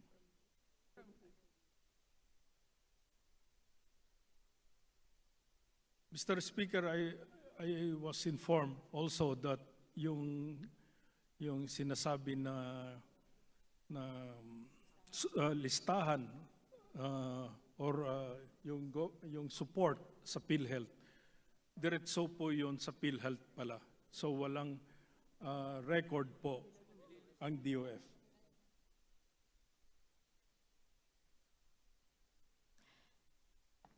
Yung sinasabi niyo po, Mr. Speaker, na Philippine Tax Academy na 95 million, ito din po ay galing po ito sa Bureau of Treasury, Mr. Speaker. Kasi yung binabanggit ko po ay ito po yung subsidy natin doon sa mga government corporations para doon sa premium sa PhilHealth ng mga senior citizen, persons with disability, at saka yung target for property reduction of the Philippine, part ng PhilHealth. So, ito po ba ay wala tayo? Or could you help us, Mr. Speaker, the DOF, help us? Wala rin po, Mr. Speaker, record yung DOF tungkol po sa suporta na binigay sa PhilHealth. But Mr. Speaker, this representation will help my dear colleague ask for the data from PhilHealth. Okay. So, yun lang po, Mr. Speaker. Maraming salamat sa ating distinguished sponsor. Maraming salamat din po, dear colleague. Maraming salamat. Majority Leader. Mr. Speaker, I move that we recognize Representative Bernadette B.H. Herrera from Party List BH for her interpretation. Representative Bernadette Herrera is recognized to interpolate. Thank you, Mr. Speaker. Mr. Sponsor, magandang hapon po. Few questions lang po. First, according to the 2023 NEP, the Bureau of Treasury received automatic appropriations of 37,689,311,000. The bulk came from tax expenditures and special account in the general fund of 10 billion. Tama po?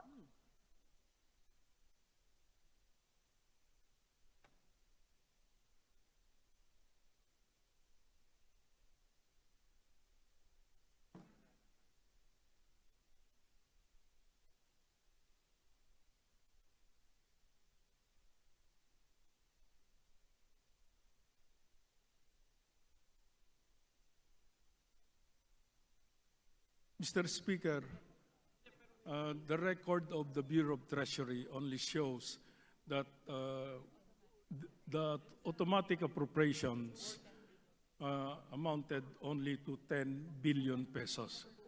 And that is for COCO levy. Yun po yung special account. Yes, Mr. Speaker. Meron din pong customs duties and taxes, including tax expenditures amounting to 27,640,764,000. Kaya po siya naging 37,689,311 million.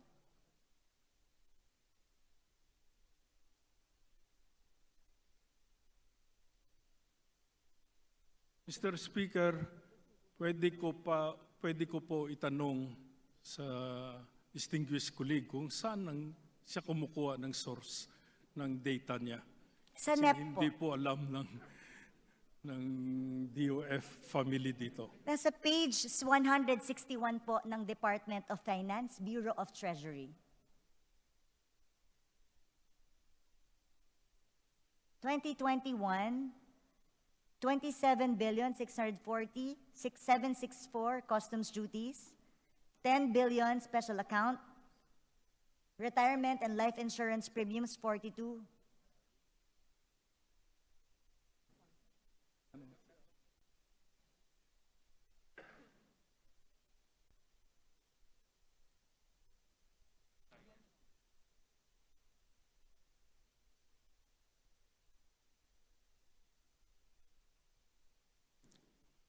Meron lang kami data dito, Mr. Speaker, based on 2022 GAA. The automatic appropriation for retirement and life insurance premium amounted only to 41 million pesos. Mr. Speaker, can I ask for suspension? Papakita ko lang po yung papel para magkasundo po kami, if I may. Session suspended.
Ano po yung total amount sa documentary taxes po? Documentary stamp taxes. Yung customs duties and taxes, including tax expenditures? Documentary stamps lang ba yun? Expenditures. 27,640,764.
According to our resource person from DOF, it represents the automatic appropriations but with the headline Customs Duties and Taxes for documentary stamp taxes on the issuance of government securities and foreign exchange currencies acquisition of the national government.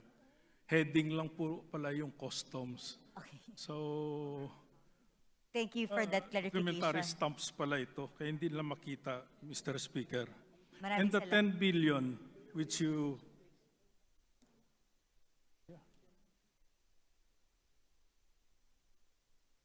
Po.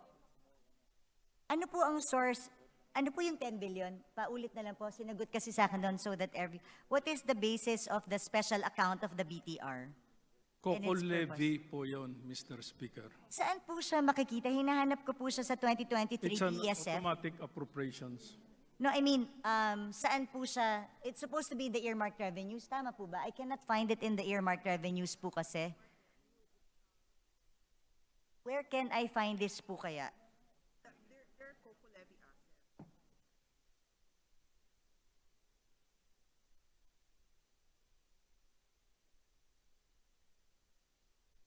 Hindi ko po kasi siya makita sa 2023 BESF kung saan nag-a-appear, suspend muna yung time habang naghahanap sila. Thank you po. Majority Leader. I move that we suspend session for a few Session minutes. suspended for a minute.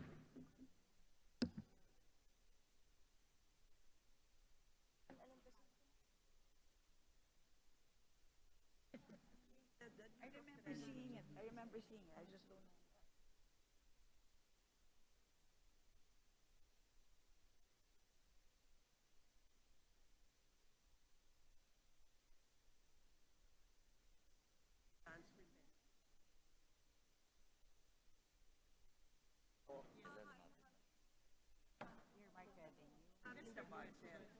Part of the automatic approval.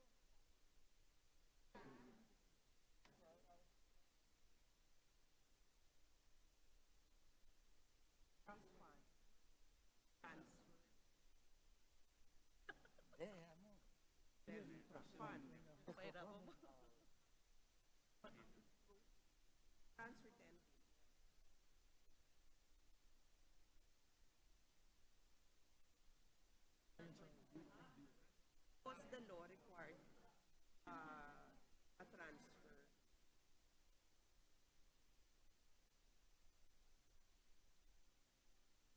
Actually, dalawa lang aling tanong ko.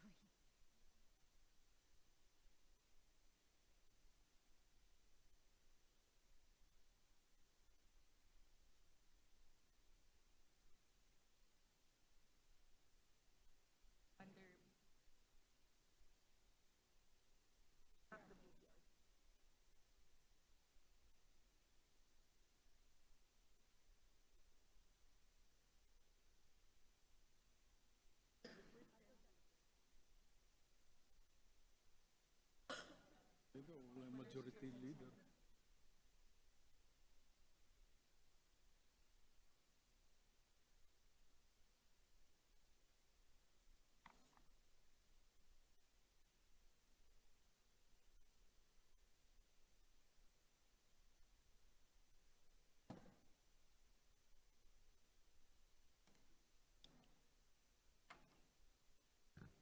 Session is resumed.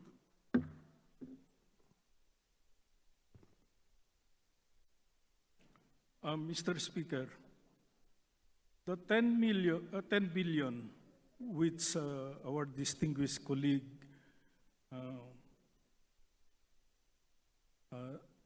is referring to is categorized as automatic appropriation under the COCO Levy Law, Republic Act number 11524. Yes, Mr. Speaker. Hinahanap ko po kasi siya sa earmarked revenues because it's a trust fund. But I cannot find it. Saan ko po pwedeng mahanap yung COCO Levy Trust Fund? Because hindi ko po kasi malaman kung anong title sa earmarked revenues. Kaya ko po tinatanong, Mr. Speaker. Mr. Sponsor. It is, Mr. Speaker, it is not an earmarked revenue Saan po because kaya it is siya? appropriated by law. So saan po siya makikita sa GAA?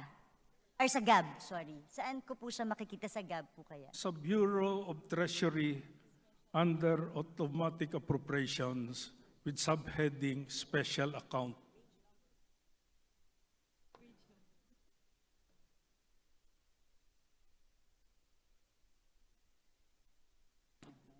Sa special, kasi usually nasa BESF po yan eh. Hindi ko po kasi siya makita sa BSF. Sana po tulungan po ako para po masagot yung tanong. Kasi it should be in the 2023 Budget of Expenditures and Sources of Financing.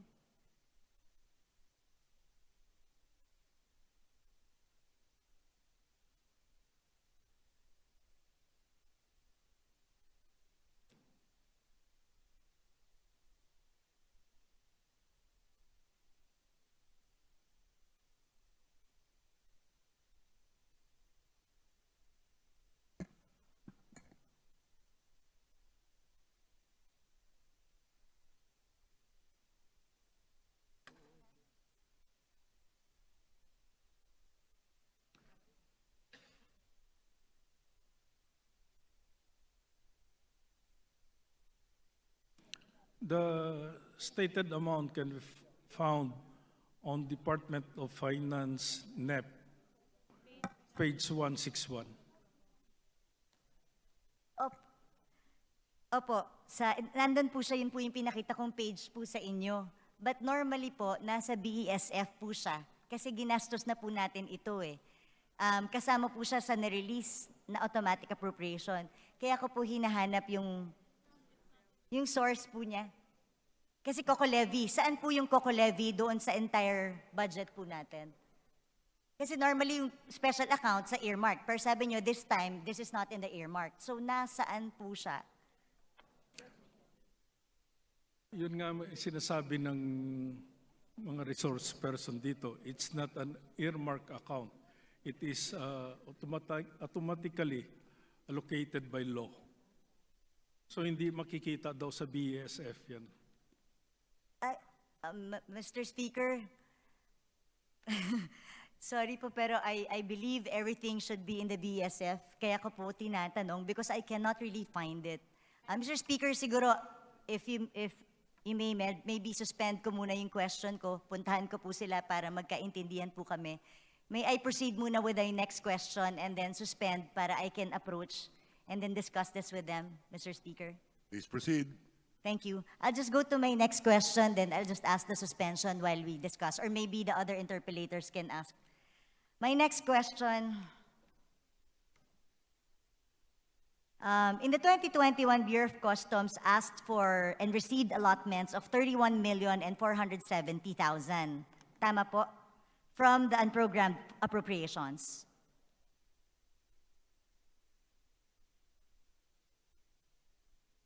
Meron pong natanggap ang Bureau of Customs na 31,470,000 from the unprogrammed appropriations in 2021.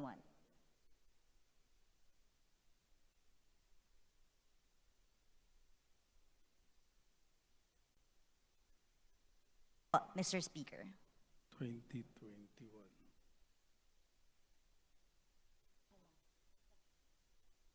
Pero tapusin ko lang yung... Saan dito? Yes.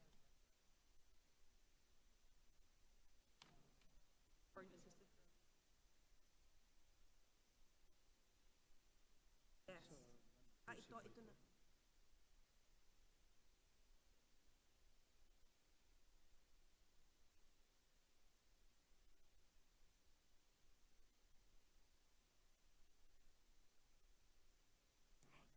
Mr. Speaker, Mr. Speaker, yes, okay. the unprogrammed appropriation amounting to 31 million plus is the World Bank loan to support the customs modernization program of the Bureau of Customs. Thank you. In relation to that, ang Bureau of Customs managed to obligate only 47,000 with zero disbursement. Can you explain why, Mr. Sponsor, Mr. Speaker?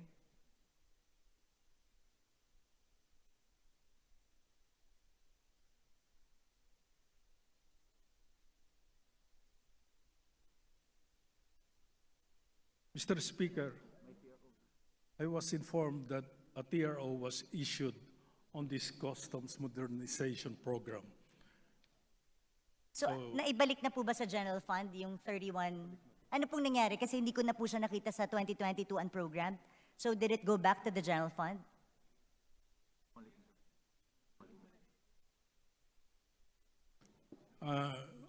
Na-turn back na po siya. Turn back na po. sa So, yun po. Thank you very much, Mr. Speaker. Mr. Speaker, I can yield for the other interpellators first para magkaintindihan lang po kami ng DOF. And then I'll just reserve my right to go back if I'm not yet satisfied with the answer. Thank you, Mr. Speaker. Thank you. Representative Herrera, Majority Leader. Mr. Speaker, Representative Bernadette Herrera would like to excuse herself for a while to talk to the department. In the meantime, we would like to call on the next interpellator, Representative Sergio Dagoc of APEC Party List, to interpellate our sponsor. So move, Mr. Speaker. The Honorable Gentleman, Representative Sergio Dagoc of Party List APEC is recognized. Thank you, Mr. Speaker. Thank you, Majority Leader. Would the distinguished sponsor yield to some clarificatory questions from this representation? Gladly, Mr. Speaker. Thank you, Mr. Speaker. Thank you, distinguished sponsor. Is the distinguished sponsor aware of a policy directive from the Department of Finance directing the National Power Corporation to privatize their operation in the more or less 38 provinces from the small power utilities group? Mr. Speaker, distinguished sponsor.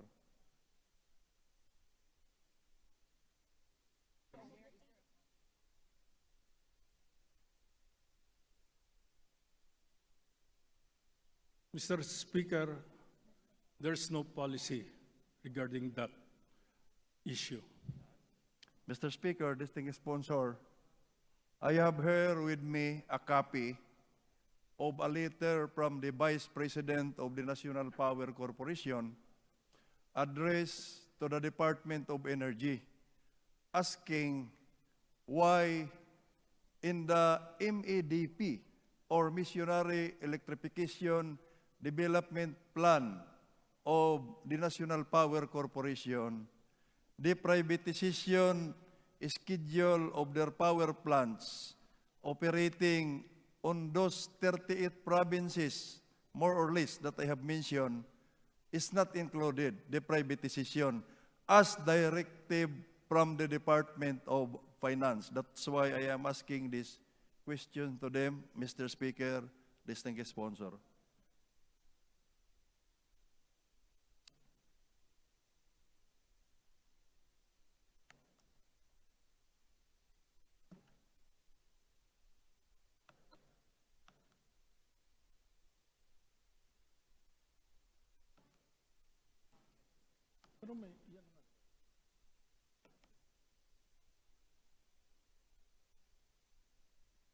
Mr. Speaker, on the part of the Department of Finance, the advice is to privatize if it is already economically feasible. Mr. So Speaker, walang direct policy na nagsasabi na lahat i-privatize.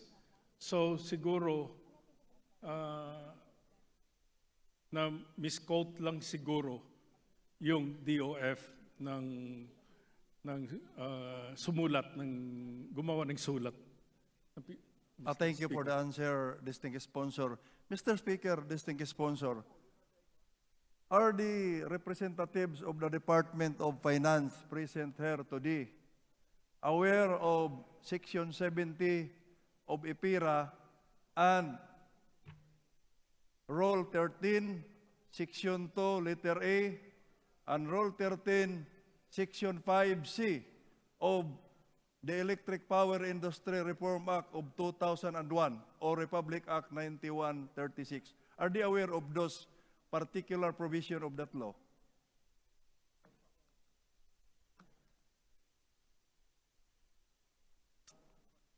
Mr. Speaker,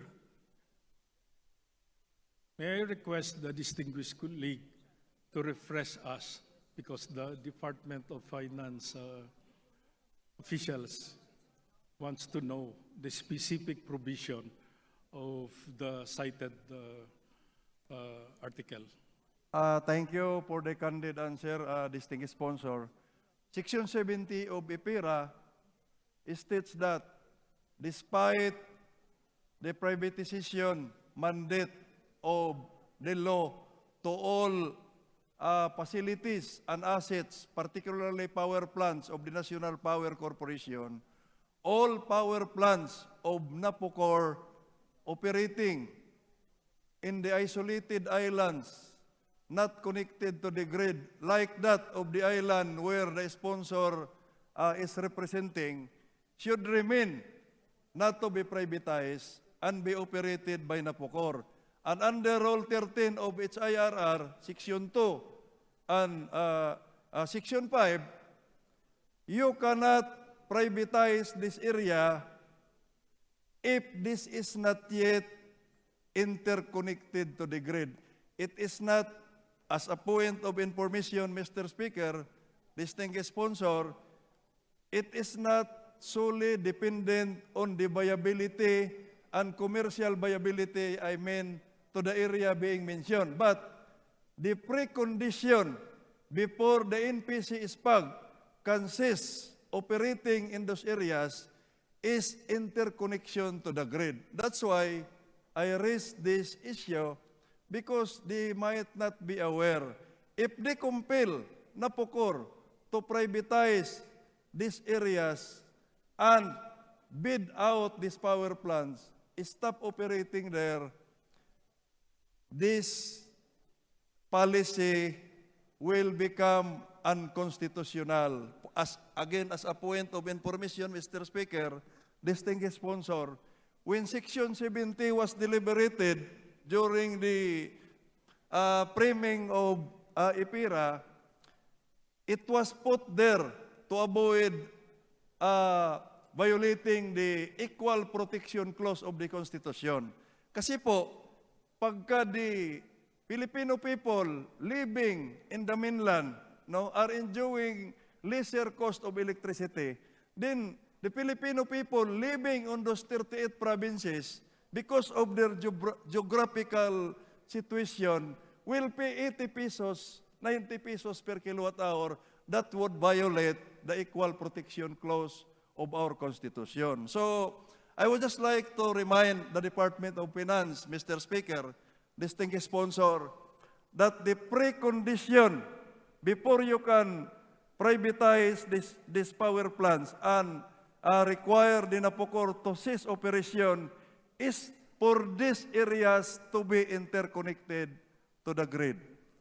To my next issue, Mr. Speaker, distinguished sponsor, yesterday I delivered a privileged speech regarding the Bureau of Customs, changing the tax assessment on coal imported from Indonesia.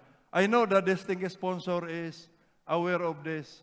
So I would just like to ask the Department of Finance through the Bureau of Customs, can we, for the meantime, suspend the implementation of this memo? Because if the computation of PIPA is right, it will cost additional burden of 1 peso and 70 centavos per kilowatt hour generation cost.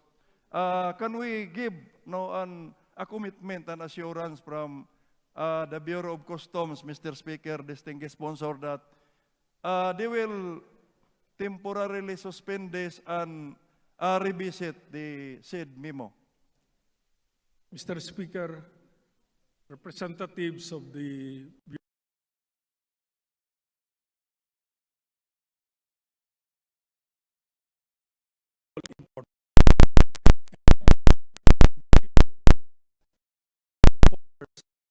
that the data or the price given on the coal imports coming in from Indonesia was given by a DTI official.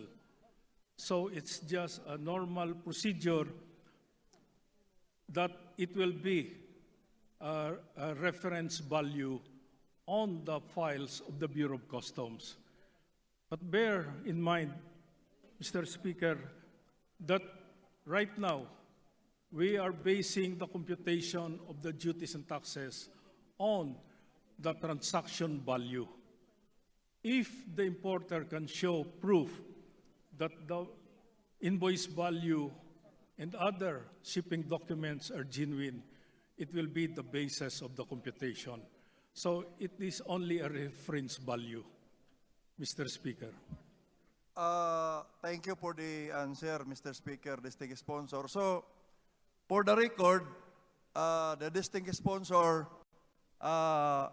is saying that the amount indicated in the memo is not at all fixed, but it will still depend on the importation value if the importer of coal can show invoice or any other documents that the amount that they have paid as part of their importation is lower than that of the amount set in the memo. Am I correct on that, Mr. Speaker, distinguished sponsor? That's correct, Mr. Speaker. As long as they present genuine documents and not spurious ones. So I would just like to put on record, Mr. Speaker, distinguished sponsor, that the fixed rate indicated in the memo is not at all fixed. So with that assurance, Mr. Speaker, distinguished sponsor, can we have what is the plan of the Department of Finance or Bureau of Customs? Can you not amend or give just to officially make that information this afternoon officially implemented? Can they not amend the memo and provide their approbation, put their approbation that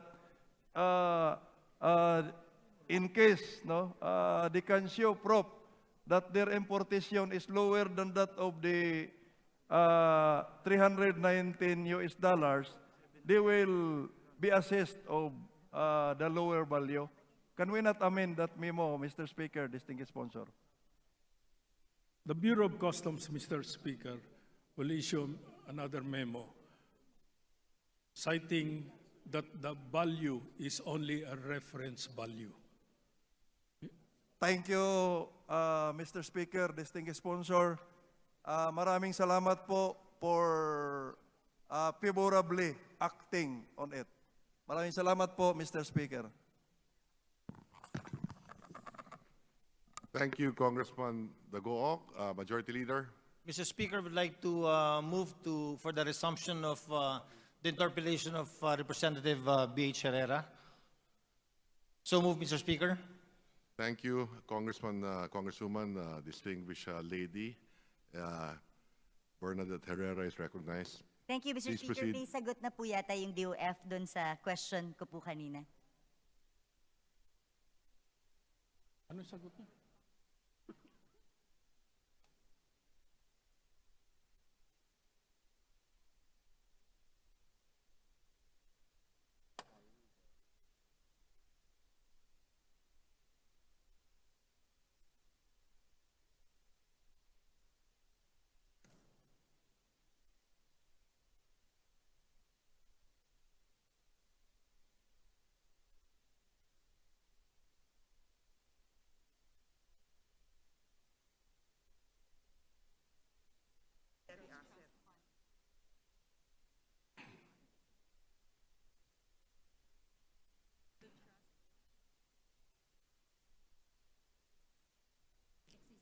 Mr. Speaker, the 10 million coconut levy will be sourced from a cocoa levy trust fund and not from new revenues. And President Duterte just approved the plan early this year, so it was not implemented. Thank you, Mr. Speaker. So kaya po kami nagkakalituhan, hindi po natin makita sa BSF because hindi pala nagastos. So sayang naman po yung 10 billion na natutulog sa Bureau of Treasury na para sa COCO levy. So I'm thankful na may plan na, but I manifest na sana as soon as possible we get this implemented. Sayang naman po at marami pong nangangailangan nitong pondong to. Maraming salamat, Mr. Speaker. That's all. Thank you po. Thank you, Congresswoman Herrera. Majority Leader.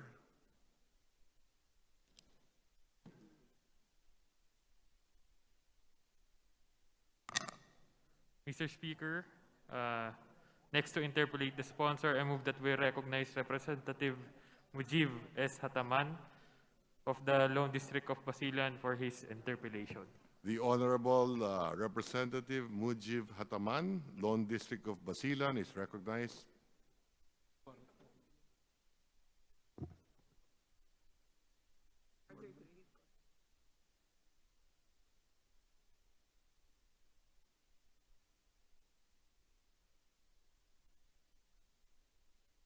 Session suspended.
Mr. Speaker. Session is resumed. Thank you, Mr. Speaker. In the absence of Representative Mujib Hataman of the Lone District of Basilan, we move to suspend the consideration of the proposed budget of the Department of Finance. So move, Mr. Speaker. Is there any objection? The chair hears none. The interpolation of the proposed budget of the Department of Finance is hereby suspended. Mr. Speaker. Please proceed.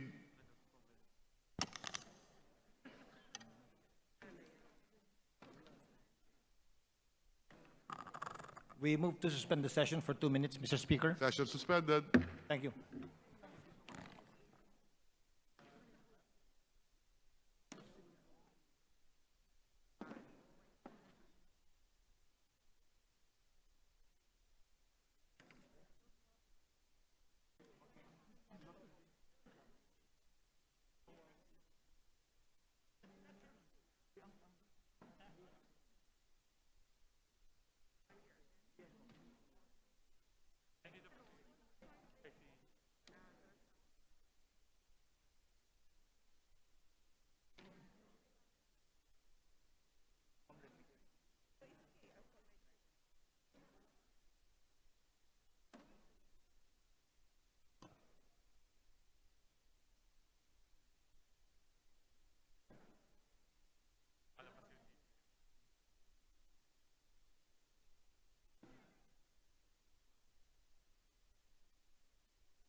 You would like to request?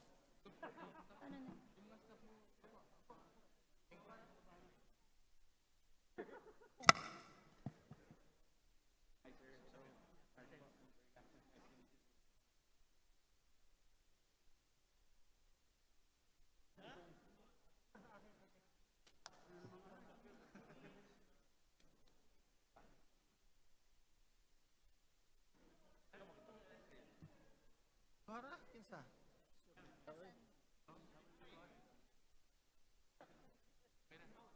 Kaya natin yung staff, yung ibang staff na bumalik. Wala lang, wala na sila. Yes, sir.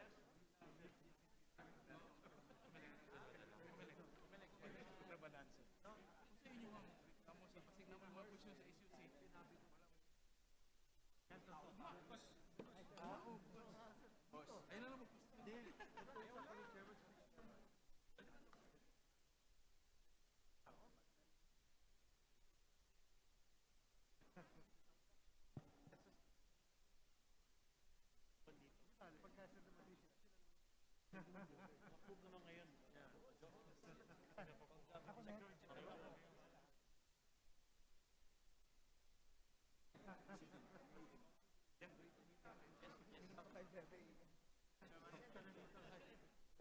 Ano pa yung ready na siya pero yung staff niya wala pa. Thank you. Wala na question? Wala na question? Thank you. Ano?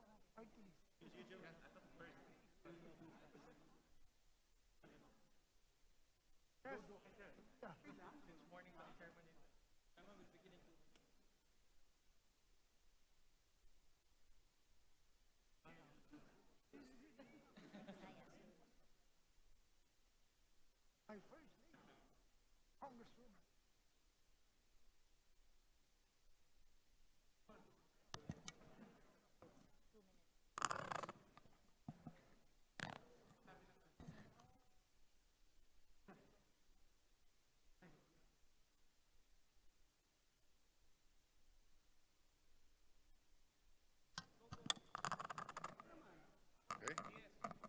Session is resumed.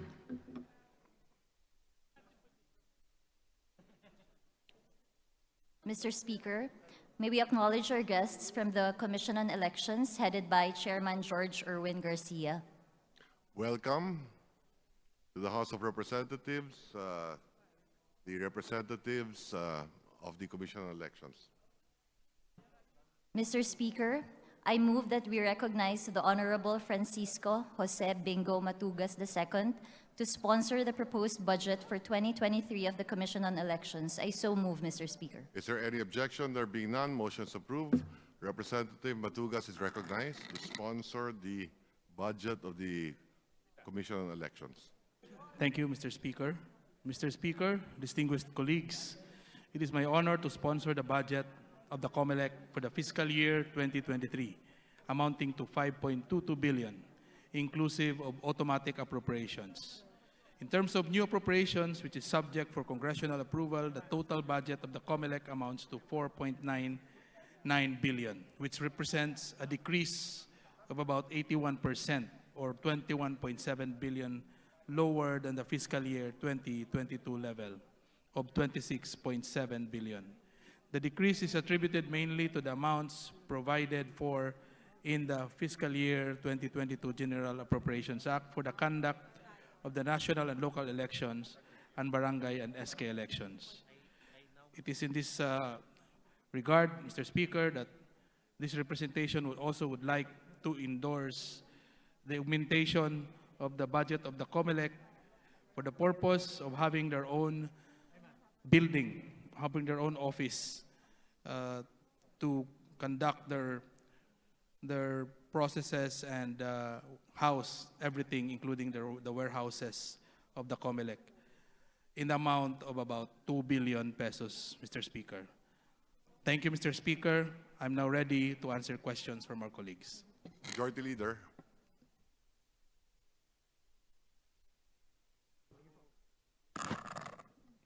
Mr. Speaker, I'd like to move that we open the floor for interpellation. Is there any objection? There being none, motion is approved. Your Honor, I'd like to respectfully request that we recognize Representative Franz L. Castro of ACT Teachers Party List. Representative Castro is recognized to interpolate.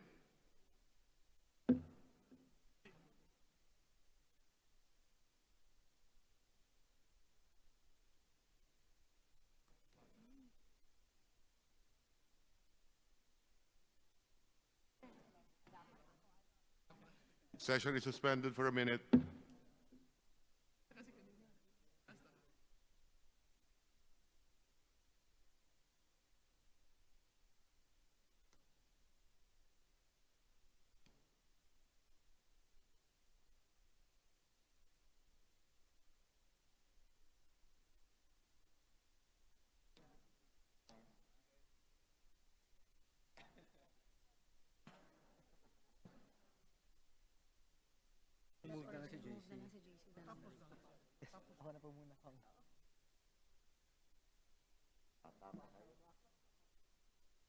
Session is resumed. Your Honor, I'd like to request that we recognize Representative J.C. Abalos of the 4-Piece Party List. Representative Abalos is recognized to interpolate. Please proceed. Maraming salamat po, Mr. Speaker. First, I would like to ask if the distinguished sponsor would be willing to yield to a few questions. Gladly, Mr. Speaker, distinguished colleague. Mr. Speaker, for my first question, I would like to ask, how much was the budget for the Barangayan SK elections in the 2022 GAA compared to the budget for the Barangayan SK elections for the 2023 GAB? Mr. Speaker, distinguished colleague, the budget that was allocated in GAA 2022 was about 8.4 billion, Mr. Speaker, Your Honor. And the budget for 2023, they are not yet allocated. They're still estimates. And it will be based on the final dates that will be enacted in the law that we will be passing. Distinguished colleague, Mr. Speaker. Mr. Speaker, for my next question, I would like to be refreshed what is the rationalization of postponing the Barangayan SK elections from 2022 to 2023? Mr. Speaker, distinguished colleague, the rationalization that was given for the postponement of the barangay election was for the administration to save expenses now from this with our current situation that we're under the pandemic, and we have we have a fiscal problem, no financial problem, that was due to the Ukraine war that created the effect of having high prices, high fuel prices. Mr. Speaker. Mr. Speaker, I would like, for my next question, I would like to ask that I understand that formal preparations for the Barangayan SK elections might have already started, and I'm sure that there might already be certain preparations for such. I would like to ask the good sponsor if there are already efforts that the Commission on Elections is already doing, and in relation to this question, is there any effort that will go to waste? Mr. Speaker, distinguished colleague, sa ngayon po, ang COMELEC ay, dahil hindi pa po napasa ang batas para sa pag-postpone ng barangay election and SK, tuloy-tuloy pa rin po ang preparations ng ating komisyon. They're still continuing the registration process of our new voters. I think yung other activities are also being done by the Commission, and they will wait until such time that the appropriate law will be passed by us. Mr. Speaker. Mr. Speaker, I would like to manifest that although I am for the postponement of the Barangayan SK elections, I would like to ask what efforts can be done for a better and more inclusive and efficient conduct of the election. Mr. Speaker, distinguished sponsor, distinguished colleague, the COMELEC under Chairman George Garcia is trying to improve, making some improvements in the processes in the elections, especially in the upcoming barangay elections. If the law will be passed by next month, October, so it will depend whether it will be on May 2023 or December 2023. But per Chairman George Garcia, lahat po ng yung proseso po sa para magawa na maganda yung barangay elections natin next year ay ginagawa po nila ngayon. First and foremost, he is supporting the higher honorarium for our teachers because the conduct of the barangay elections will be manual. Hindi po to automated. So he's favoring a higher honorarium for our teachers, but that is also subject to our to another legislative bill that will be passed. He is also in favor of foregoing the taxes that will have impact on the teachers' honorarium. So yun po yung mga ginagawa po ng ating chairman sa COMELEC. Mr. Speaker, I would like to manifest that I support po yung COMELEC and yung good sponsor natin sa pag-propose ng higher honoraria and pagbigay ng tax exemptions para sa ating mga teacher dahil marami po silang ginawang sakripisyo para maproteksyonan ng ating demokrasya at ang karapatan ng bawat mamamayang bumoto. Ngayon ho, bilang huli ko pong tanong, I would like to ask that during the budget briefings, I was able to get the approval and support of the Commission on Elections regarding my legislation to make the election day a regular holiday. I just want to know if I can get the commitment and support of the sponsors on this matter as well. Yes po, Mr. Speaker, distinguished colleague. Maraming salamat po, Mr. Speaker, at maraming salamat. Maraming salamat din po, Your Honor, Mr. Speaker.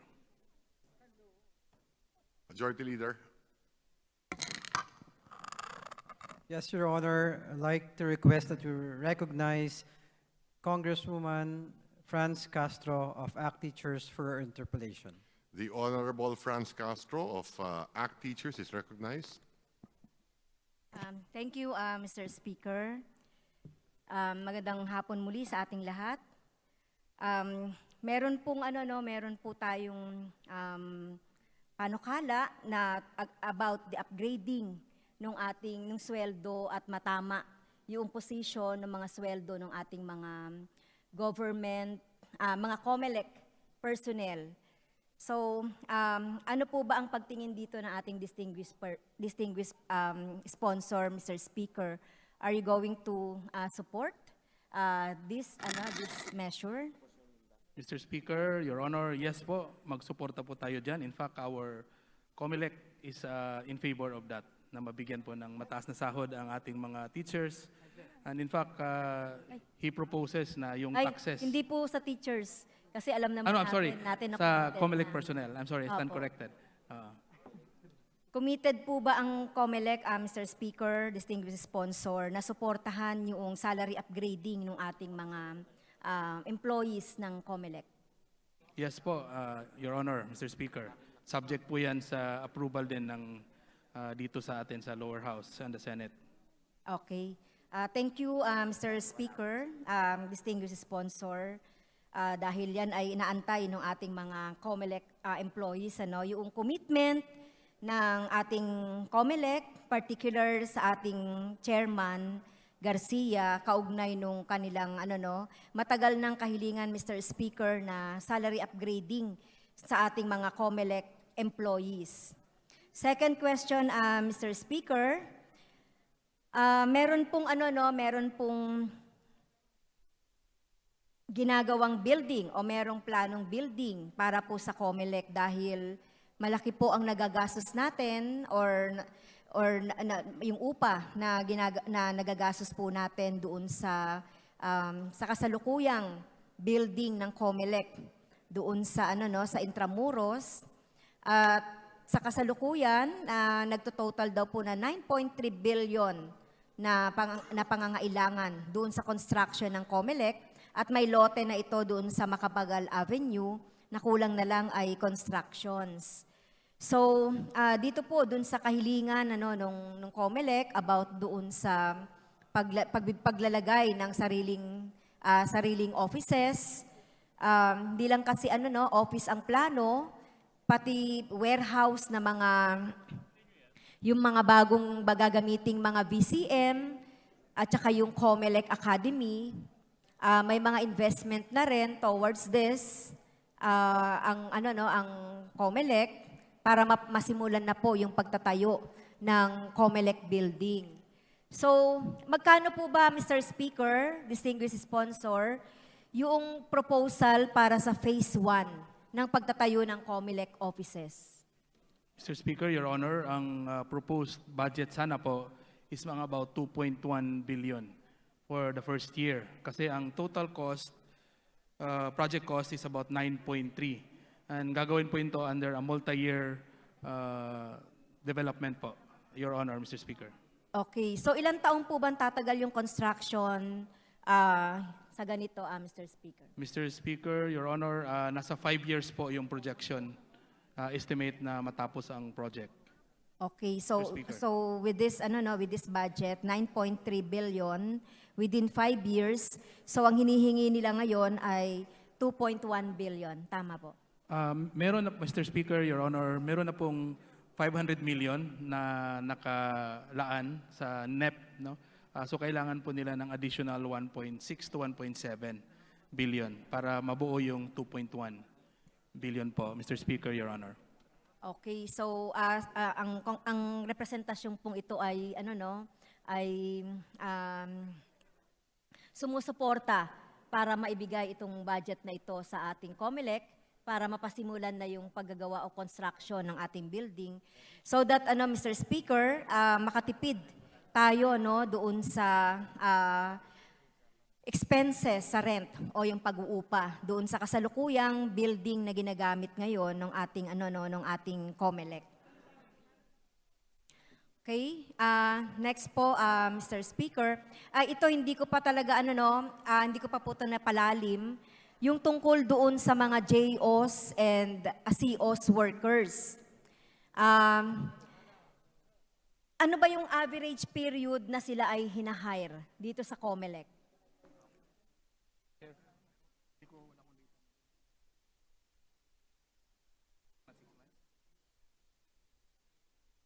Mr. Speaker, Your Honor, on a 6-month cycle po. Okay?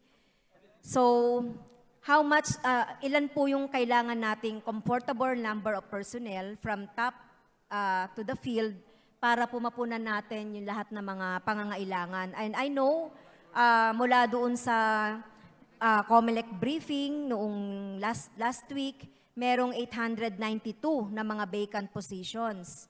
So, ano po ba yung plano ng COMELEC para ma-fill upan o ma-fill in itong mga vacant positions na ito? Dahil may mga JOs po tayo, no? Mr. Speaker, Your Honor, ang pinakaplano po ng COMELEC is i-fill up po yung mga vacant positions. Ongoing po yung PSB nila ngayon, Mr. Speaker, Your Honor. Okay, so yung filling up positions ay ongoing. So are you open to special provision on filling up positions by year end? Halimbawa po, sa DepEd, sa DOH for instance, so ganun po yung ginagawa natin. For example, mag-aano tayo niyang halimbawa sa DepEd, merong 10,000 na item ang DepEd para ma-fill in yung mga position. So ano po kayo doon? Amenable po ba tayo doon sa special provision sa ganung pamamaraan po? Para Yes ilagay po, sa Mr. special Speaker, provisions? Your Honor. Okay, so mahalaga po na ma-fill up na itong mga vacant positions na ito dahil alam naman po natin sa dami ng mga JOs and COs na mga workers natin sa ating sa ating gobyerno or sa ating iba't ibang ahensya. Ito naman po ay may kinalaman sa partisan political activity. Okay? Ano po ba yung mga pinapahintulot sa batas na pwedeng gawin, halimbawa, ng mga government employees? Halimbawa, so syempre, Mr. Speaker, distinguished sponsor, hindi naman natin maiaalis yung political belief or political inclination, preference ng mga government employees sa panahon ng eleksyon. Although sinasabi natin sa batas na non-partisan, pero pag siyempre, meron din namang limitations yon, di ba? Ano po ba yung pinapahintulot ng batas kaugnay noong partisan political activity for the government employees? Yeah, Mr. Speaker, Your Honor, ang basic po na pinapahintulutan ng batas para po sa lahat, including yung mga government personnel, ay yung pong right to vote, no? Everybody is encouraged to vote under the Constitution. And for the government employees, pwede po silang magsalita, but in their personal capacity, hindi po sila pwedeng tumayo sa entablado para po mangampanya. They can campaign within their families, within their relatives, but they're not allowed to do public campaigning po, Mr. Speaker, Your Honor. Okay, tama po yan, Mr. Speaker, distinguished sponsor. In fact, sabi sa Section 79 of Omnibus Election Code, public expressions or opinions or discussions of probable issues in any forthcoming election shall be construed as part of any election campaign or partisan political activity. Pero yung public expression po, yung sariling expression ng government employees ay pinapahintulutan naman po yan, di po ba, ng ating konstitusyon. Yes po, Your Honor, Mr. Speaker. Okay. Nothing herein, sabing ganon, on the code, provided that she shall be understood to prevent any officer or employee from expressing his or his views or current political problems or issues.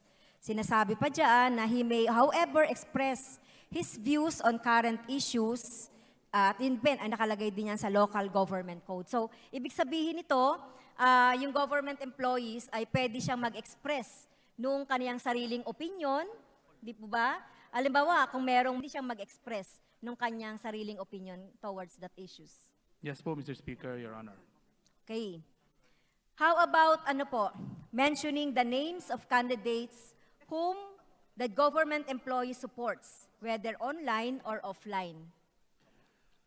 Mr. Speaker, Your Honor, sa punto po ng offline and within their personal space, no, within their house, pwede po, within their circles, pwede po yun.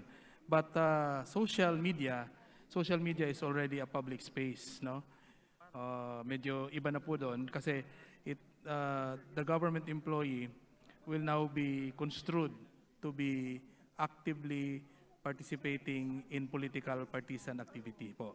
Ay, halimbawa po, Mr. Speaker, sa aking sariling Facebook o sa aking social media, sasabihin ko, iboboto ko si Congressman Matugas dahil ito yung ginawa niya sa aking mga district. Nagugustuhan ko yung performance niya sa Kongreso. So, yun po ba ay bawal na sabihin ko sa aking social media?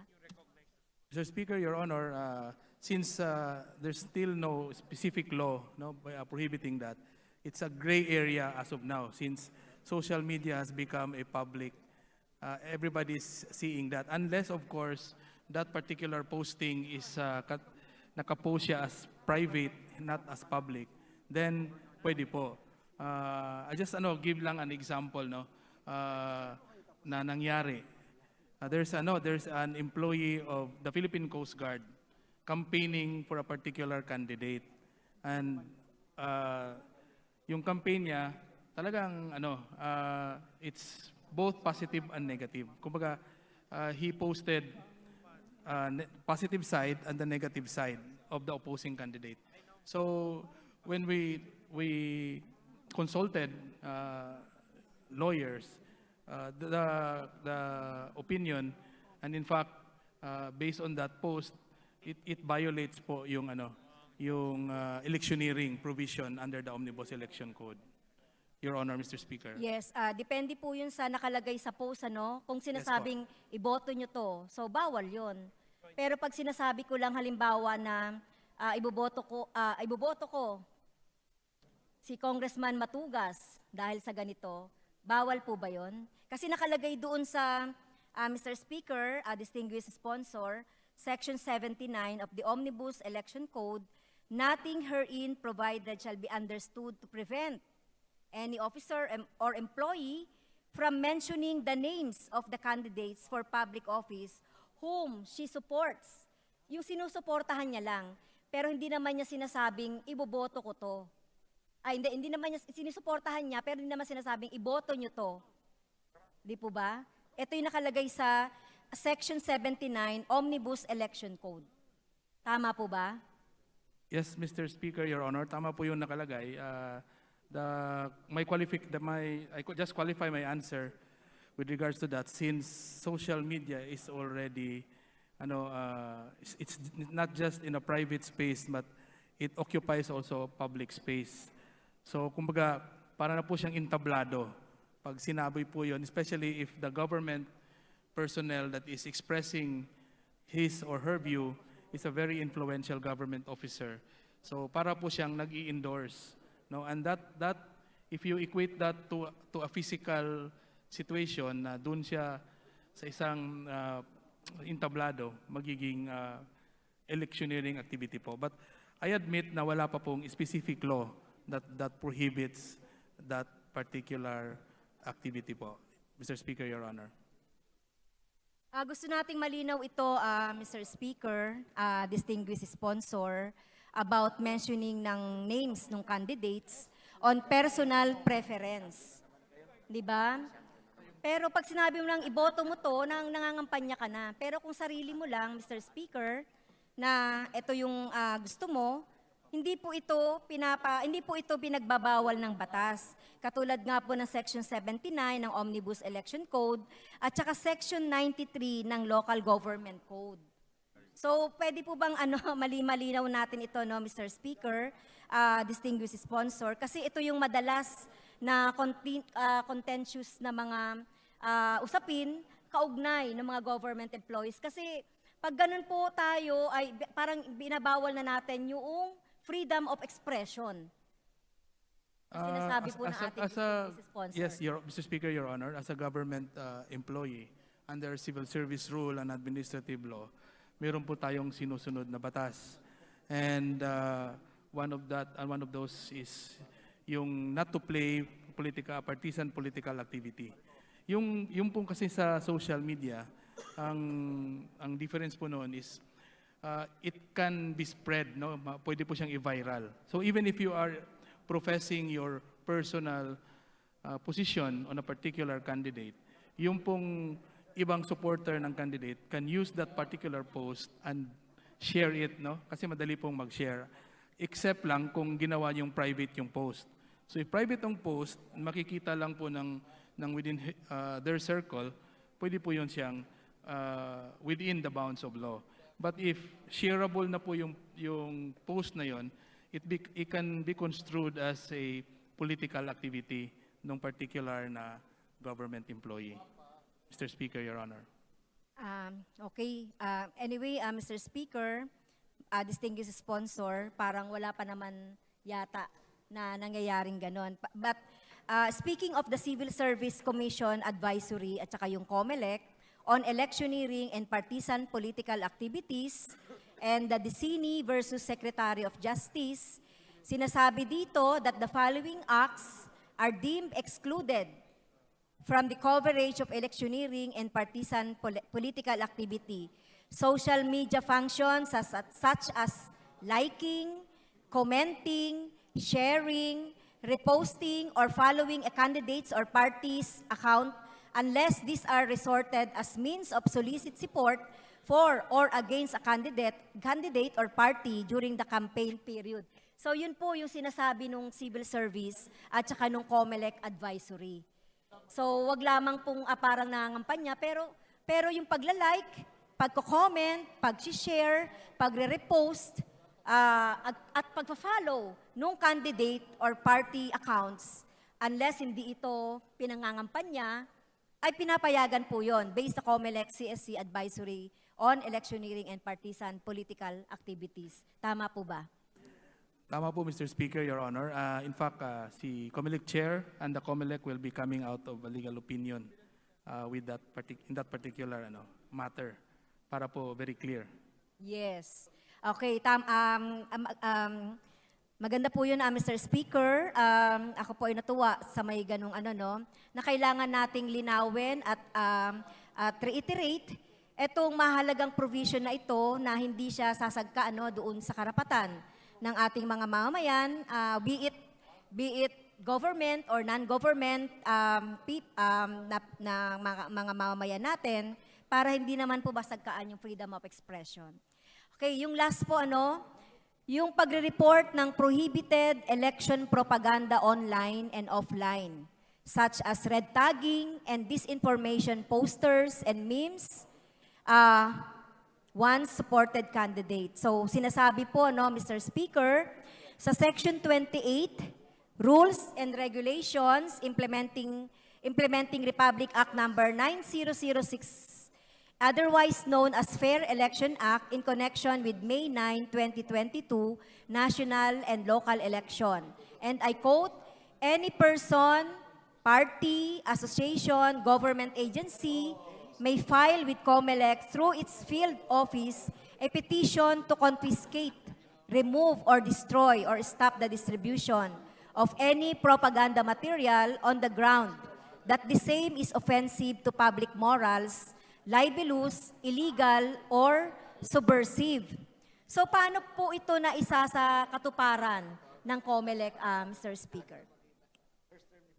Mr. Speaker, Your Honor, ang COMELEC po ay may programa po next year.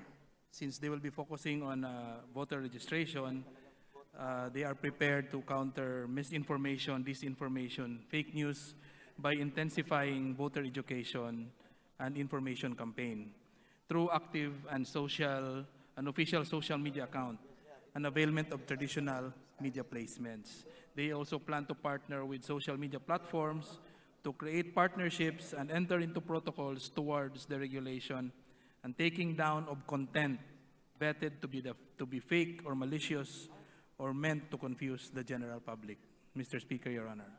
Okay, so meron po bang sinasuggest na legislative measures ang COMELEC para dito? Kasi, Mr. Speaker, napansin natin yan, ano, lalo-lalo na yung mga candidates na na makabayan, na talagang, ano, no, talagang everyday, parang almusal na natin yung red tagging na nakikita natin sa mga social media.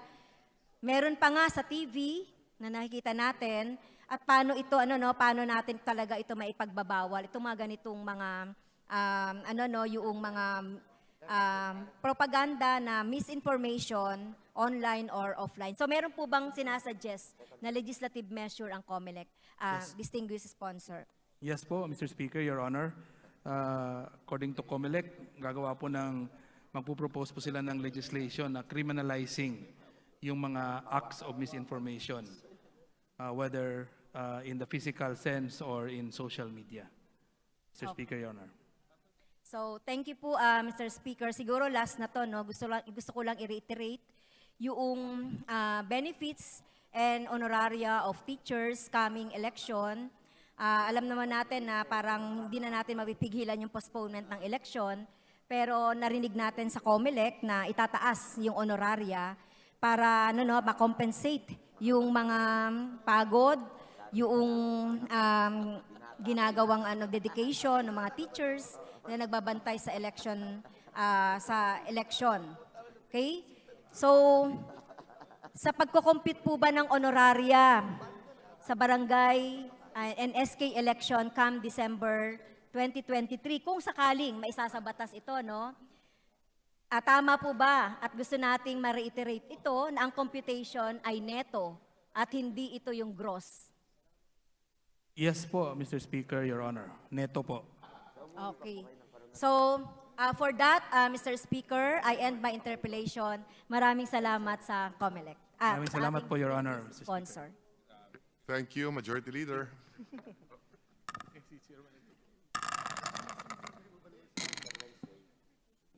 Mr. Speaker, next to interpolate the sponsor, I move that we recognize Representative Paul Daza for his interpolation. Representative Daza is recognized. Please proceed. Thank you, Mr. Speaker. Actually, I will not be interpolating, and from my understanding, there are no more members of the House who wish to interpolate. Am I correct, Majority Leader? There's no more members who wish to interpolate? Mr. Speaker, there's no member who would like to interpolate, Mr. Speaker. Okay. Being no member who wishes to interpolate, Mr. Speaker, it's my honor to move that we terminate the period of sponsorship and debate for the budget of the COMELEC, considering that no less than the chairman is here and all the questions have been answered. And we'd like to thank the Honorable Matugas for doing a good job representing the COMELEC. What does the Majority Leader say? Mr. Speaker, we join the minority in terminating the deliberation of the proposed budget of the commissions and elections, Mr. Speaker. So move, Mr. Speaker. Is there any objection? There being none, motion's approved. Maraming salamat po, Mr. Congratulations Speaker. to the sponsor of the budget of the COMELEC and to our resource persons. Mr. Speaker, we move to suspend for Session 3 minutes. suspended.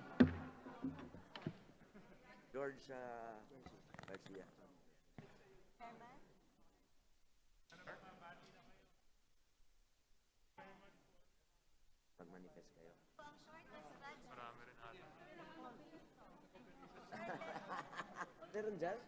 Hindi ko alam ah.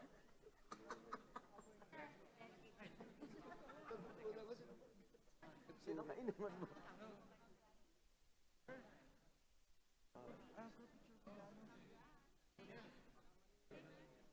Libre ba? Libre pulutan ah.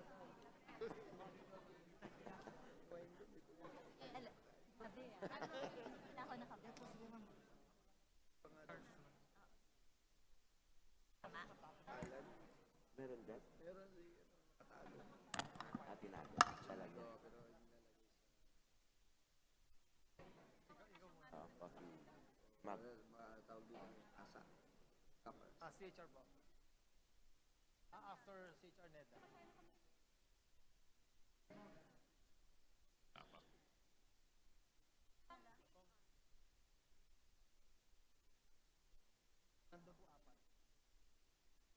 Puro water lang. Yes, okay. Sige, thanks, ha? Thank you. Ang mauna daw muna siya. Ano kaya? Ibang kape-kape yan.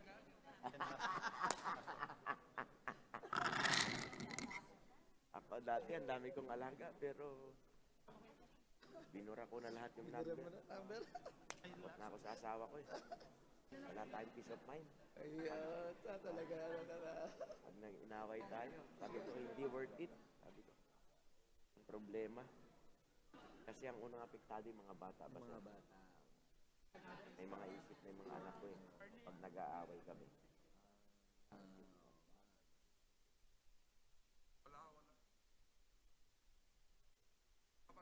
Tagal ko nang hindi nakatikim ng ibang putahe. Ganun ba?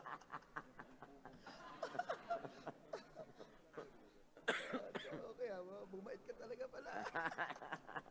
Ay, inom lang. May bar po ako dyan sa sa BGC. Sa Reserve. Nakakainuman ko doon sila Speaker, Martin, Romualdez, nung majority leader pa siya. Sila Pulong. Oo. Kunin ko number.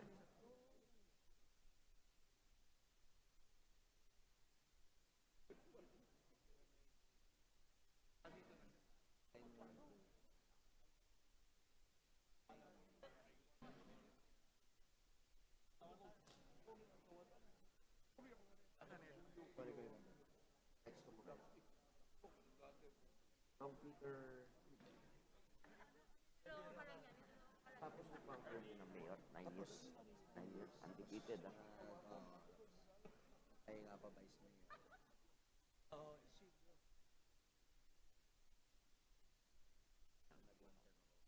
Kaya natalo mula nung mayor. Wala.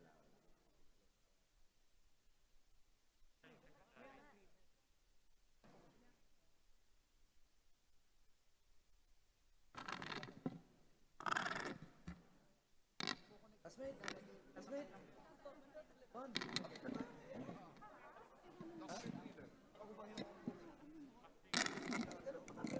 Silipin ako kanina. Tawag ka lang. Ha? Ano yan? Di ba drive ka? Ano ko? Bagay. Ha? Bagay, parang di mahalata. Hindi. Ganyan. Ganun ba yun? Oo, correct. Tama. Kaya hindi ako lumapit. Lalata. We can start. Okay. Okay, good. Yeah.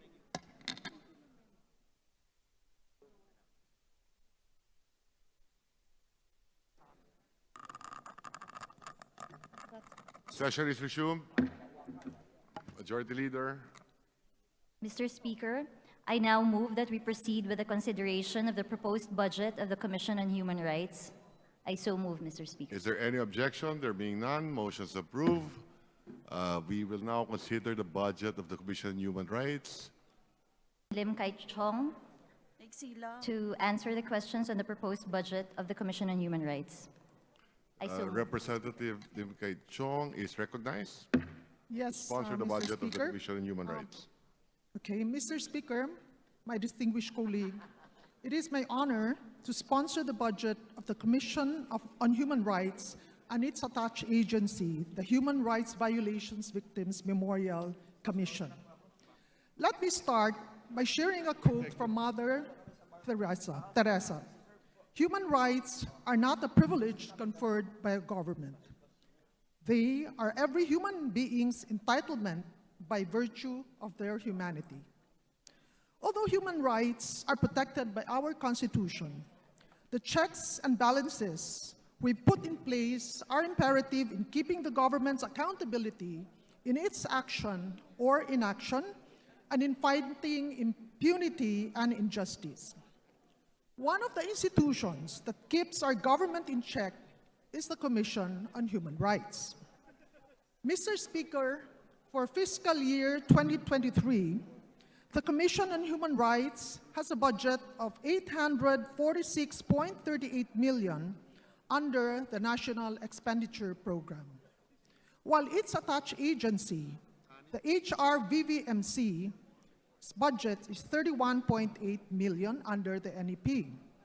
For 2023, the CHR's budget decreased by 118 million or 12.27% lower from their budget for the current year.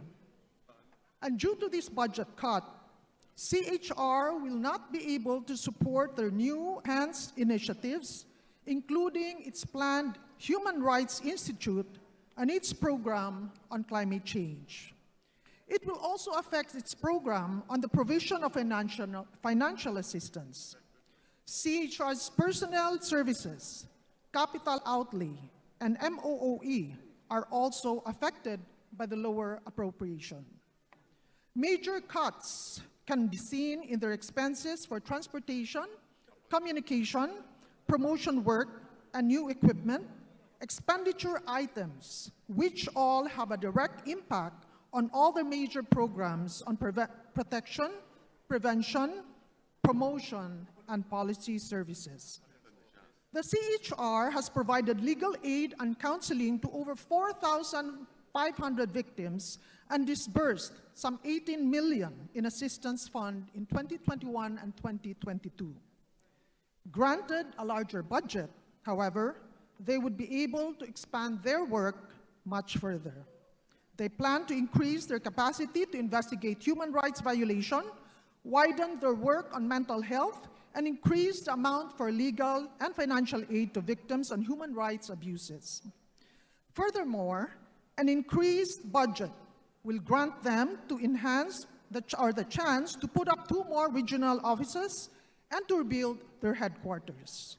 It will also fund their transportation expenses, which are crucial in their visit to geographically isolated and disadvantaged areas in fulfillment of their mandate to investigate and investigations and jail visit.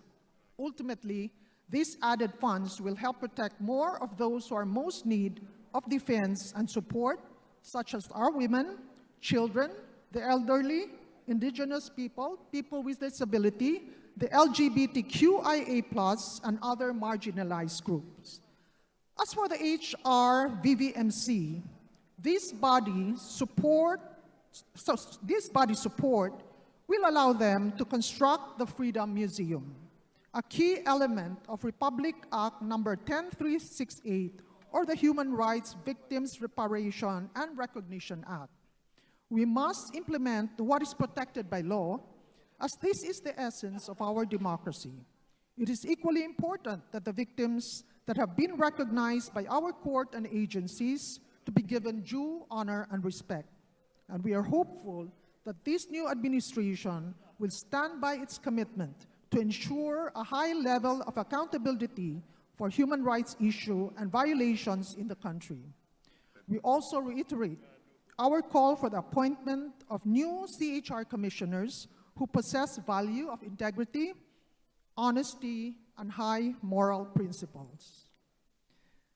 Given the country's persistent human rights issue, the pressing need to bring victims justice, and the issue of widespread impunity for human rights violation, I therefore, Mr. Speaker, hope that my colleagues would join me in supporting their budget requirements for this incoming year. Mr. Speaker, my honorable colleagues, I'm now ready to answer questions. Thank you. Majority Leader.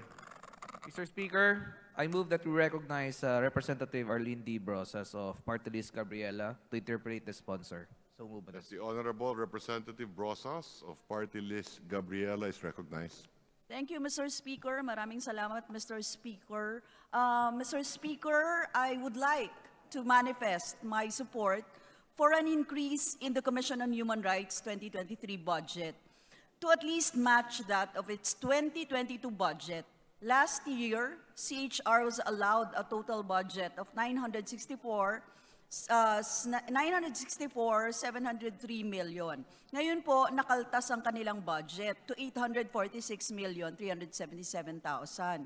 This representation fully supports the strengthening of the programs of the Commission on Human Rights through the allocation of more funds and resources, especially with the worsening political climate and spike of human rights abuses in the country.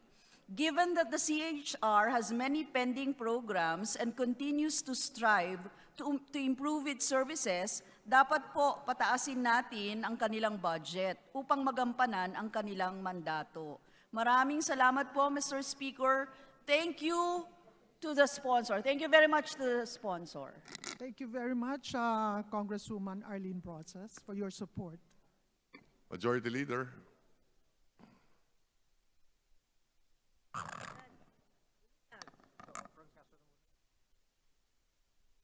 Mr. Speaker, next to interpolate the sponsor, I move that we recognize Representative Franz Castro of ACT Teachers Party List for her interpellation. The Honorable Franz Castro of ACT Party List, Teachers Party List is recognized. Thank Please you, Mr. proceed. Speaker. I support the additional budget for the Commission on Human Rights. So sinusuportahan ko po yung manifestation ni Congresswoman Arlene Brosas kaugnay dun sa pagpapataas ng budget ng Commission on Human Rights. So isa lang po yung aking i-raise dito, Mr. Speaker, distinguished